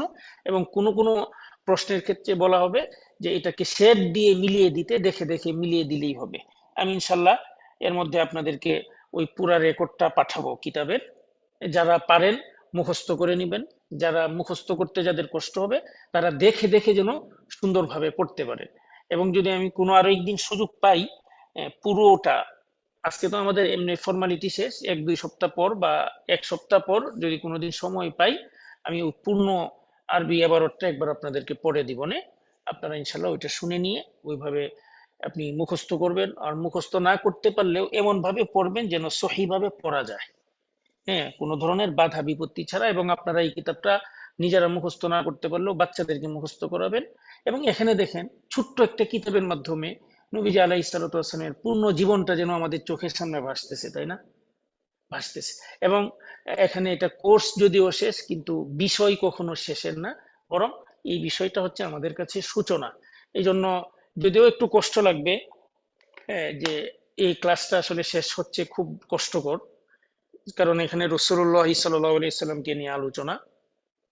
তো ইনশাল্লাহ পরবর্তীতে যদি তৌফিক হয়, আপনারা কখনো অন্য কিতাব পড়লেন, আরো একটু উঁচু পর্যায়ের কিতাব যেটার মধ্যে তথ্য বেশি, যেমন আর রাহিকুল মাখতুম হতে পারে, আবুল হাসান নদভী সাহেবের নবিয়া রহমত হতে পারে, হ্যাঁ, ইনশাল্লাহ ওই জাতীয় কোনো কিতাব। এর মাধ্যমে আমাদের এই কিতাবের মাধ্যমে নবীজি সাল্লাল্লাহু আলাইহি সাল্লামের মহব্বতের পথে, সিরাতের পথে আমাদের পথ চলা শুরু, এটা শেষ না। এই জন্য ক্লাস শেষ হলেও আমাদের এখানে কষ্টের প্রয়োজন হয়। জি, রেকর্ড গুলো থাকবে ইনশাল্লাহ, রেকর্ড গুলো থাকবে। আপনারা যারা ক্লাসে ছিলেন তারা ওই রেকর্ড গুলো করতে পারবেন। এবং পরীক্ষার সময়টা আপনারাই নির্ধারণ করবেন, হ্যাঁ, আপনারা পরামর্শ করে নির্ধারণ করে দিবেন। তো আল্লাহ সুবহানাহু ওয়া তাআলা আমাদের এই ক্লাসকে কবুল করেন, আমিন। এখন আমরা একটু সংক্ষিপ্ত দোয়া করব। দোয়ার ক্ষেত্রে বিষয় হচ্ছে, হ্যাঁ, ওই এখানেও কিছু মাসালা আছে, বাকি মাসালার মূল কথা হচ্ছে দোয়া এটা আল্লাহ পাকের কাছে চাওয়া, সম্মিলিত ভাবেও হতে পারে, ব্যক্তিগত ভাবেও হতে পারে, হ্যাঁ, উঁচু স্বরেও হতে পারে, নিচু স্বরেও হতে পারে, সিচুয়েশন অনুসারে। এটা রাসূলুল্লাহ সাল্লাল্লাহু আলাইহি ওয়াসাল্লাম থেকে প্রমাণিত না শুধু, বরং কুরআনে আল্লাহ পাক বলছেন উদউনি আস্তাজিব লাকুম। উদউ এটা কিসের সিগা? বহু বচনের সিগা, তার মানে তোমরা সবাই মিললে আমারে ডাকো। হ্যাঁ, তাইলে এখানেই তো প্রমাণিত সম্মিলিত দোয়ার। অনেকে সম্মিলিত দোয়াকে বেদাত বলতে চায়, আসলে এখানে এগুলো বিদা না, বিদা হওয়ার জন্য এগুলো না, মূল বিষয়টা প্রমাণিত। তো আমরা একটু দুরূদ পড়ি, দুরূদ পড়ে আজকে আমরা একটু দোয়া করি। আল্লাহুম্মা সাল্লি ওয়া সাল্লিম ওয়াজিদ ওয়া বারিক আলা সাইয়্যিদিনা মুহাম্মদ ওয়া আলিহি ওয়া আসহাবিহি আজমাইন। আরেকটা কথা, ক্লাসের ক্ষেত্রে আপনাদের অনেক হুকুক নষ্ট হয়েছে। আসলে 3 মাসের কোর্স ছিল, হয়তো সময় বেশি লেগেছে, অনেক সময় সময় মতো আসতে পারিনি। এরপরে সীমাবদ্ধতার তো শেষ নেই, মানুষের তো সীমাবদ্ধতা থাকে। সকল সীমাবদ্ধতার ক্ষেত্রে আপনাদের কাছে মাআযারাত করছি। হ্যাঁ, আপনাদের কাছে মাআযারাত করছি এবং দোয়া চাচ্ছি। দোয়া রাখবেন আমার জন্য, আমার পরিবারের জন্য, হ্যাঁ, আমার বংশধরদের জন্য, সকল ছাত্রছাত্রীদের জন্য। আল্লাহ সুবহানাহু ওয়া তাআলা যেন সবাইকে কবুল করেন এবং সবার গুনাহ খাতা মাফ করে সবাইকে যেন আল্লাহ পাক তার এবং তার রসুলের মহব্বত দান করে জান্নাতুল ফেরদৌস নসিব করেন, দুনিয়া এবং আখিরাতে জান্নাতি জীবন দান করেন। আপনাদের জন্য দোয়া রইল, অন্তর খুলে মন খুলে। ইনশাল্লাহ যতদিন দুনিয়াতে বেঁচে থাকবেন আল্লাহ পাক যেন আপনাদেরকে তার এবং তার রসুলের মহব্বতের পথে থাকার তৌফিক দান করেন। মৃত্যু পর্যন্ত আপনাদেরকে এবং আপনাদের বংশধরদেরকে যেন রাসূলুল্লাহ সাল্লাল্লাহু আলাইহি ওয়াসাল্লামের মহব্বতের তরে কবুল করেন। আমিন। চলেন আমরা একটু দোয়া করি। اللهم صل وسلم وزد وبارك على سيدنا محمد وآله وأصحابه أجمعين. ربنا ظلمنا أنفسنا وإن لم تغفر لنا وترحمنا لنكونن من الخاسرين. ربنا فاغفر لنا ذنوبنا وكفر عنا سيئاتنا وتوفنا مع الأبرار. اللهم ارحمنا فإنك خير الراحمين. اللهم اغفر لنا فإنك خير الغافرين. اللهم اغفر لنا ولوالدينا ولمشائخنا أجمعين ولمن له حق علينا ولجميع المؤمنين والمؤمنات والمسلمين والمسلمات الأحياء منهم والأموات إنك سميع مجيب الدعوات يا رب العالمين. আমরা কিছু গুনাহগার মানুষ, আপনার অতি নগণ্য গুনাহগার কিছু বান্দাবান্দি, দীর্ঘ কয়েক মাস আপনার পেয়ারে হাবিব সাল্লাল্লাহু আলাইহি ওয়াসাল্লামের সিরাত নিয়ে কিছু আলোচনা করেছি, কিছু বিষয় পড়েছি। এ আল্লাহ, আপনি মেহেরবানি করে আমাদের এই দার্স, আমাদের এই পড়াকে, আলোচনাকে আপনি কবুল ও মঞ্জুর করে নেন। এ আল্লাহ, যার কিতাবের মাধ্যমে আমরা পড়লাম, ইমাম ইবনু আবিল ইজ আল হানাফি রাহিমাহুল্লাহ, ওনার আখিরাতের মর্যাদা আপনি বুলন্দ করেন, ওনাকে আপনি মাফ করে দেন, এর পূর্ণ সওয়াব গুলো আল্লাহ আপনি ওনাকে দান করেন এবং এর মাধ্যমে ওনার জান্নাতুল ফিরদাউসের দারাজাত আপনি বুলন্দ করে দেন। এ আল্লাহ, যারা এই ক্লাসে আমরা অংশগ্রহণ করেছি, শুনেছি, বলেছি, আল্লাহ আমাদের বলা, শোনা, চিন্তার সকল ভুল ভ্রান্তি ক্ষমা করে এ আল্লাহ মেহেরবানি করে আপনি আমাদের এই দার্সকে আখিরাতের দলিল হিসেবে, মিজানের পাল্লাকে ভারী করার কারণ হিসাবে আপনি কবুল করে নেন। এ আল্লাহ, এর মাধ্যমে আপনি আমাদের মিজানের পাল্লাকে ভারী করে দিয়েন। এ আল্লাহ, আমাদের কাছে তো আসলে আর কোনো সম্বল নেই। আপনার প্রিয় হাবিব সাল্লাল্লাহু আলাইহি ওয়াসাল্লামকে নিয়ে যারা চিন্তা করবে, তাদেরকে মহব্বত করার চেষ্টা করবে, আপনিও তো তাদেরকে মহব্বত করবেন।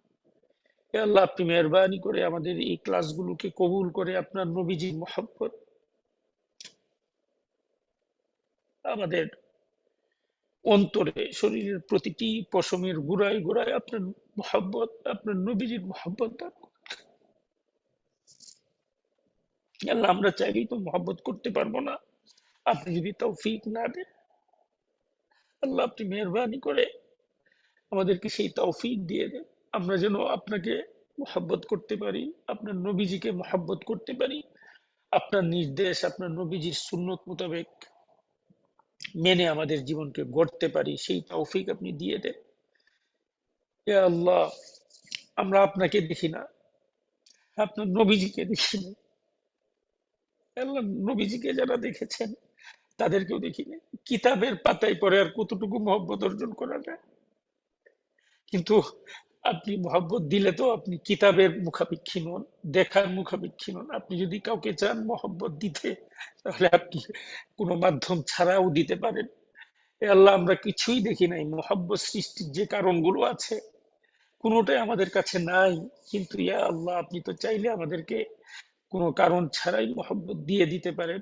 এ আল্লাহ, আপনি আমাদেরকে নবীজির মহব্বত দান করেন। এ আল্লাহ, আমরা আপনাকে সাক্ষ্য রাখছি, আপনার ফেরেশতাদেরকে সাক্ষ্য রেখে বলছি, আমরা আপনাকে ভালোবাসি, আপনার নবীজিকে মহব্বত করি। আল্লাহ, আপনি যার প্রশংসা আপনি স্বয়ং নিজে করেছেন, যার মহব্বতকে আপনার মহব্বতের মাপকাঠি বানিয়েছেন, আল্লাহ সেই নবীজি কে আমরা মহব্বত করি, আপনি আমাদের এই মহব্বতকে কবুল করে, আল্লাহ আমাদের এই মহব্বতকে কবুল করে এর মধ্যে খুব বারাকা দান করেন। আমাদের সকল বংশধরদেরকে কেয়ামত পর্যন্ত সকল বংশধরদেরকে নবীজির মহব্বত আপনার মহব্বতের উপর কায়েম দায়েম রাখেন, এবং এই উসিলায় আমাদের মৃত্যুর সময় আপনি যেন আমরা কালেমার সাথে আপনার একত্ববাদ, আপনার মহব্বত এবং আপনার নবীজির মহব্বত নিয়ে আপনার কাছে যেতে পারি, আল্লাহ কবরে যেতে পারি, সেই তৌফিক আপনি আমাদেরকে দান করেছেন। হে আল্লাহ, আপনি ছাড়া তো আমাদের কেউ,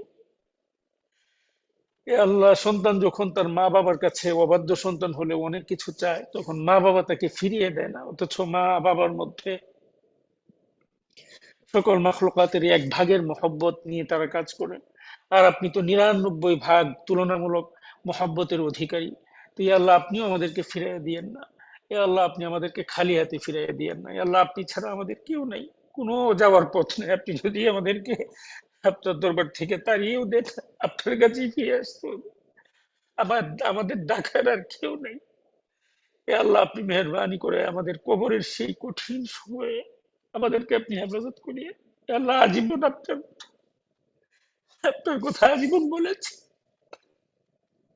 যে লা ইলাহা ইল্লা আন্ত, আপনি ছাড়া কোনো মাবুদ নেই। আপনার একত্ববাদের কথা, আপনার তাওহীদের কথা, ঈমানের কথা আমরা নিজেরা বলেছি, বিশ্বাস করেছি, মানুষকে বলেছি। তো মৃত্যুর সময় আপনি আমাদেরকে মেহরবানি করে এই নিয়ামত থেকে বঞ্চিত করেন না। এ আল্লাহ, আপনার নবীজির প্রতি দুরূদ পড়েছি, তাকে মহব্বতের ঘোষণা করেছি।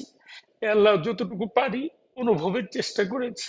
এ আল্লাহ, মৃত্যুর সময় যেন আমরা সেই নবীজি মেনে যেতে পারি, সেই তৌফিক দেন। কবরের সোয়ালের সময়, ফেরেশতাদের সোয়ালের সময় যেন, প্রশ্নের সময় যেন আমরা ওঠো আমাদের মুখ দিয়ে আপনার একত্ববাদ, আপনার নবীজির কথা, ইসলামের কথা আমাদের মুখ দিয়ে বের হয়ে যায়, সেই তৌফিক আপনি আমাদেরকে দিয়ে দিয়ে। এ আল্লাহ, আপনি আমাদেরকে বঞ্চিত করেন না। এ আল্লাহ, আমাদেরকে বঞ্চিত করলে আমাদের যাওয়ার কোনো পথ নেই। এ আল্লাহ, আমরা আপনার কাছে চাইলেও না চাইলেও আপনার মহব্বতের মধ্যে, আপনার ক্ষমতার মধ্যে কোনো কমতি এবং কোনো ধরনের বর্ধন হবে না, কিন্তু আমরা আপনার প্রতি মুখাপেক্ষী, আপনি আমাদের প্রতি মুখাপেক্ষী নন। ইয়া আল্লাহ, আমরা আপনাকে ডাকলেও আপনার কিছু হবে না, না ডাকলেও কিছু হবে না, কিন্তু আমাদের ক্ষতি হয়ে যাবে। ইয়া আল্লাহ, আপনি আমাদেরকে অনেক মহব্বত করে বানাইছেন। ইয়া আল্লাহ, আপনি মেহেরবানি করে আমাদেরকেও আপনার সেই মহব্বতকে অনুভব করার এবং সেই মহব্বত অনুযায়ী নিজেদের জীবনকে গড়ার তৌফিক দান করেন। ইয়া আল্লাহ, আমাদের এখানে আপনার কিছু বান্দী এখানে আসছে, অনেক সীমাবদ্ধতা, অনেক পরিপার্শ্বিকতার মধ্য দিয়ে তারা এই ক্লাসগুলোতে যুক্ত হয়েছে। আল্লাহ, একজন মায়ের জন্য আহ, পরিবারের সবকিছু মেনটেন করে এই ক্লাসগুলোতে অংশগ্রহণ করা এটা সহজ না। এ আল্লাহ, আপনি তাদেরকে আপনার দ্বীনের জন্য কবুল করে নেন। এ আল্লাহ, আপনি এখানে অংশগ্রহণকারী সকল ছাত্রীদেরকে আপনি কবুল করে নেন, আমাদের অধ্যয়নের সকল ছাত্রীদেরকে আপনি কবুল করে নেন। এ আল্লাহ, পৃথিবীতে যত মাদ্রাসা, দ্বীনি মাদারিস, যিনি তোয়ালিবুল ইলম এবং তোয়ালিবাতুল ইলম, আপনি তাদের সবাইকে কবুল ও মঞ্জুর করে নেন, তাদের সবাইকে নবীজির প্রিয় খাঁটি উম্মতি হওয়ার তৌফিক দান করেন, আপনার প্রিয় বান্দি এবং বান্দা হিসেবে আপনি কবুল ও মঞ্জুর করে নেন, এবং তাদের জীবনে বারাকা দান করেন, তাদের সাংসারিক জীবনে বারাকা দান করেন, তাদের পারিবারিক জীবনে বারাকা দান করেন, তাদের সকল পেরেশানি দূর করে দেন, তাদের মধ্যে যারা অসুস্থ তাদেরকে সুস্থতা দান করেন। এ আল্লাহ, তাদের মধ্যে যারা পেরেশানিতে আক্রান্ত তাদেরকে আপনি পেরেশানি মুক্ত করেন। এ আল্লাহ, তাদের মধ্যে যারা বিবাহিত জীবনে কোনো ধরনের পেরেশানিতে আছে তাদের সকল পেরেশানি দূর করে দেন, যারা অবিবাহিত তাদের জন্য আল্লাহ উত্তম পাত্রের ব্যবস্থা করে দেন, এবং তাদের জন্য এমন সুপাত্রের ব্যবস্থা করে দেন যার মাধ্যমে তারা আপনাকে এবং আপনার রসুল সাল্লাল্লাহু আলাইহি ওয়াসাল্লামকে পাওয়া, তার নিকটবর্তী হওয়া যেন তাদের জন্য সহজ হয়ে যায়। আল্লাহ, তাদের সবাইকে আপনি জান্নাতের জীবন দান করেন, তাদের বংশধরদের মধ্যে বারাকা দান করেন, তাদের আর্থিক অবস্থার মধ্যে বারাকা দান করেন। এ আল্লাহ, কেয়ামত পর্যন্ত তাদের বংশের মধ্যে আলেম নেককার বান্দাবান্দি আপনি পয়দা করতে থাকেন। এ আল্লাহ, আপনি মেহরবানি করে আমাদের মুরব্বিয়ানে কেরামদেরকে মাফ করে দেন। এ আল্লাহ, আমাদের মাশায়েখে কেরামদেরকে মাফ করে দেন। এ আল্লাহ, যাদের মাধ্যমে আপনাকে চিনেছি, আপনার তাওহীদের বাণী প্রতি বিশ্বাস করতে পেরেছি, আল্লাহ সেই সকল আইম্মায়ে কেরাম তাদের সবাইকে মাফ করে দেন, তাদের কবর সবার কে জান্নাতুল ফেরদাউস মঞ্জুর করে দেন। ইয়া আল্লাহ আমাদের আত্মীয় স্বজনদেরকে মাফ করে দেন। ইয়া আল্লাহ এখানে আমাদের অনেকের মা বাবা আত্মীয় স্বজনদের মধ্যে আপনার কাছে চলে গেছে, ইয়া আল্লাহ মেহেরবানি করে আপনি তাদেরকে মাফ করে দেন। ইয়া আল্লাহ আমরা তাদের জন্য আপনার কাছে ইস্তেগফার করতেছি। ইয়া আল্লাহ আমার বাবা নাই, হ্যাঁ, এইভাবে অনেকের এখানে বাবা নাই, অনেকের মা নাই। ইয়া আল্লাহ আমরা তাদের জন্য আপনার কাছে ইস্তেগফার করছি, আপনি মেহেরবানি করে তাদেরকে মাফ করে দেন। ইয়া আল্লাহ আপনার নবীজি সাল্লাল্লাহু আলাইহি সাল্লাম হাদিসে বলেছেন, যখন কোনো সন্তানাদি তার মা বাবার জন্য ইস্তেগফার করে, তখন আপনি নাকি এই সন্তানাদির আহাজারি রুনাজারি দেখে তাদের মা বাবাদেরকে মাফ করে দেন। ইয়া আল্লাহ আপনি মেহেরবানি করে আমাদের সকলের মা বাবাকে মাফ করে দেন, এবং মা বাবা থেকে শুরু করে হযরত আদম আলাইহিস সালাম পর্যন্ত যত মুসলিম মা বাবা গিয়েছেন আমাদের বংশের, তাদের সবাইকে মাফ করে দেন। ইয়া আল্লাহ আমাদের দাদা দাদুরকে মাফ করে দেন, দাদা দাদুর মা বাবা হযরত আদম আলাইহিস সালাম পর্যন্ত যত মুসলিম মা বাবা গিয়েছেন তাদেরকে মাফ করে দেন। ইয়া আল্লাহ আমাদের নানা নানুদেরকে মাফ করে দেন, নানা নানুর মা বাবা থেকে শুরু করে হযরত আদম আলাইহিস সালাম পর্যন্ত যত মুসলিম মা বাবা গত হয়েছেন তাদের সবাইকে মাফ করে দেন। ইয়া আল্লাহ আমাদের মা বাবা ভাই বোন ফুফা ফুফু খালা খালু শ্বশুর শাশুড়িদের মধ্য থেকে যারা আপনার কাছে চলে গেছেন তাদেরকে মাফ করে দেন। ইয়া আল্লাহ আমাদের মাশায়েখে কেরামদেরকে মাফ করে দেন। ইয়া আল্লাহ আমাদের ছাত্র ছাত্রীদের মধ্যে যারা আপনার প্রিয় হয়ে গেছে তাদেরকে মাফ করে দেন। ইয়া আল্লাহ অনেক ছাত্রী আছে যারা আপনার কাছে চলে গেছে, জানি না তাদের কি হালত। ইয়া আল্লাহ তাদেরকে মাফ করে দেন, তাদের ফ্যামিলিকে সবরে জামিল দান করেন। ইয়া আল্লাহ তাদের বংশধরদের জিম্মাদার আপনি হয়ে যান। ইয়া আল্লাহ আমাদের সাথী ভাইদের মধ্যে, সাথী ভাই সাথী বোনদের মধ্যে অনেকে আপনার কাছে চলে গেছেন, তাদেরকেও মাফ করে দেন। ইয়া আল্লাহ আমাদেরকে সর্বদাই হেদায়েতের উপরে অটল অবিচল রাখিয়েন। ইয়া আল্লাহ এই ফিতনার সময় আমরা আপনার কাছে এসেছি, আমরা আপনাকে দেখি না, নবীজিকে দেখিনি, সাহাবায়ে কেরামকে দেখি নাই, তাবিঈনদেরকে দেখি নাই, এইভাবে আমরা অনেক দূরে চলে আসছি। সর্বদিকের ফিতনা আমাদের মধ্যে আল্লাহ বিরাজ করছে। আল্লাহ আপনি আমাদেরকে ফিতনা মুক্ত রাখেন, দেশের পরিস্থিতি ভালো করে দেন। আপনার হুকুমের উপর রাষ্ট্রীয়ভাবে, পারিবারিকভাবে, ব্যক্তিগতভাবে যেন সর্বক্ষেত্রে যেন আপনার হেদায়েতের উপর, হুকুমের উপর আমাদের জীবনকে গড়তে পারি, আপনি সেই তৌফিক আমাদের সবাইকে দান করে দেন। আল্লাহ আর মুসলমান ও সহায় হয়ে পড়েছে। এ আল্লাহ গাজার মুসলমান সহ পৃথিবীর বিভিন্ন দেশের মুসলমান বিভিন্ন ষড়যন্ত্র নির্যাতন ইত্যাদি শিকার। এ আল্লাহ আপনি আপনার এই শত্রুদেরকে ধ্বংস করে দেন। এ আল্লাহ মুসলমানদেরকে সবল করে দেন, মুসলমানদেরকে এ আল্লাহ সবল হওয়ার তৌফিক দান করেন, সেই চিন্তা চেতনা তাদেরকে দান করেন। এ আল্লাহ আপনি আমাদেরকে সর্বাবস্থায় হেদায়েতের উপর অটল অবিচল রাখেন। এ আল্লাহ এখানে অনেক বোন আছেন, তাদের স্বামী আছে, আপনি তাদের স্বামীদেরকে মাফ করে দেন, তাদের স্বামীদেরকে হেদায়েতের উপরে অটল অবিচল রাখেন, তাদেরকে দ্বীনের সহি বুঝ দান করেন, এবং এখানের বোনদের সবাইকে তাদের স্বামীদেরকে পরিপূর্ণরূপে শ্রদ্ধা ভক্তি সম্মান ভালোবাসা মহব্বত যেন তারা করতে পারেন সেই তৌফিক দান করেন, তাদের দাম্পত্য জীবনকে পরিপূর্ণ জান্নাতি জীবনে আপনি পরিণত করে দেন। এ আল্লাহ ছোটখাটো কিছু কথা আপনার কাছে তো আমরা সেইভাবে চাইতেও পারবো না, আমাদের সেই যোগ্যতাও নাই আপনার শান ও মান রেখে আপনার কাছে চাওয়া। এ আল্লাহ কিন্তু আপনি মেহেরবানি করে, আপনি তো এগুলোর মুখাপেক্ষী নন।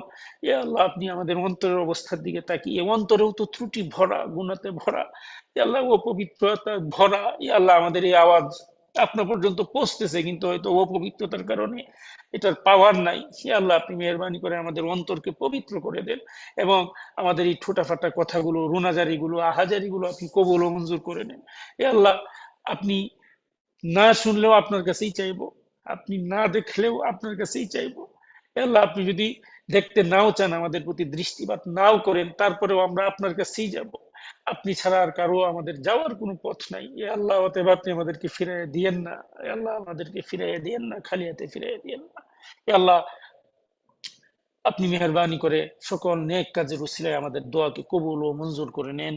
سبحان ربك رب العزة عما يصفون وسلام على المرسلين والحمد لله رب العالمين آمين برحمتك يا أرحم الراحمين. ঠিক আছে, حياكم الله تعالى، بارك الله فيكم، تقبل الله منا ومنكم، والسلام عليكم ورحمة الله وبركاته.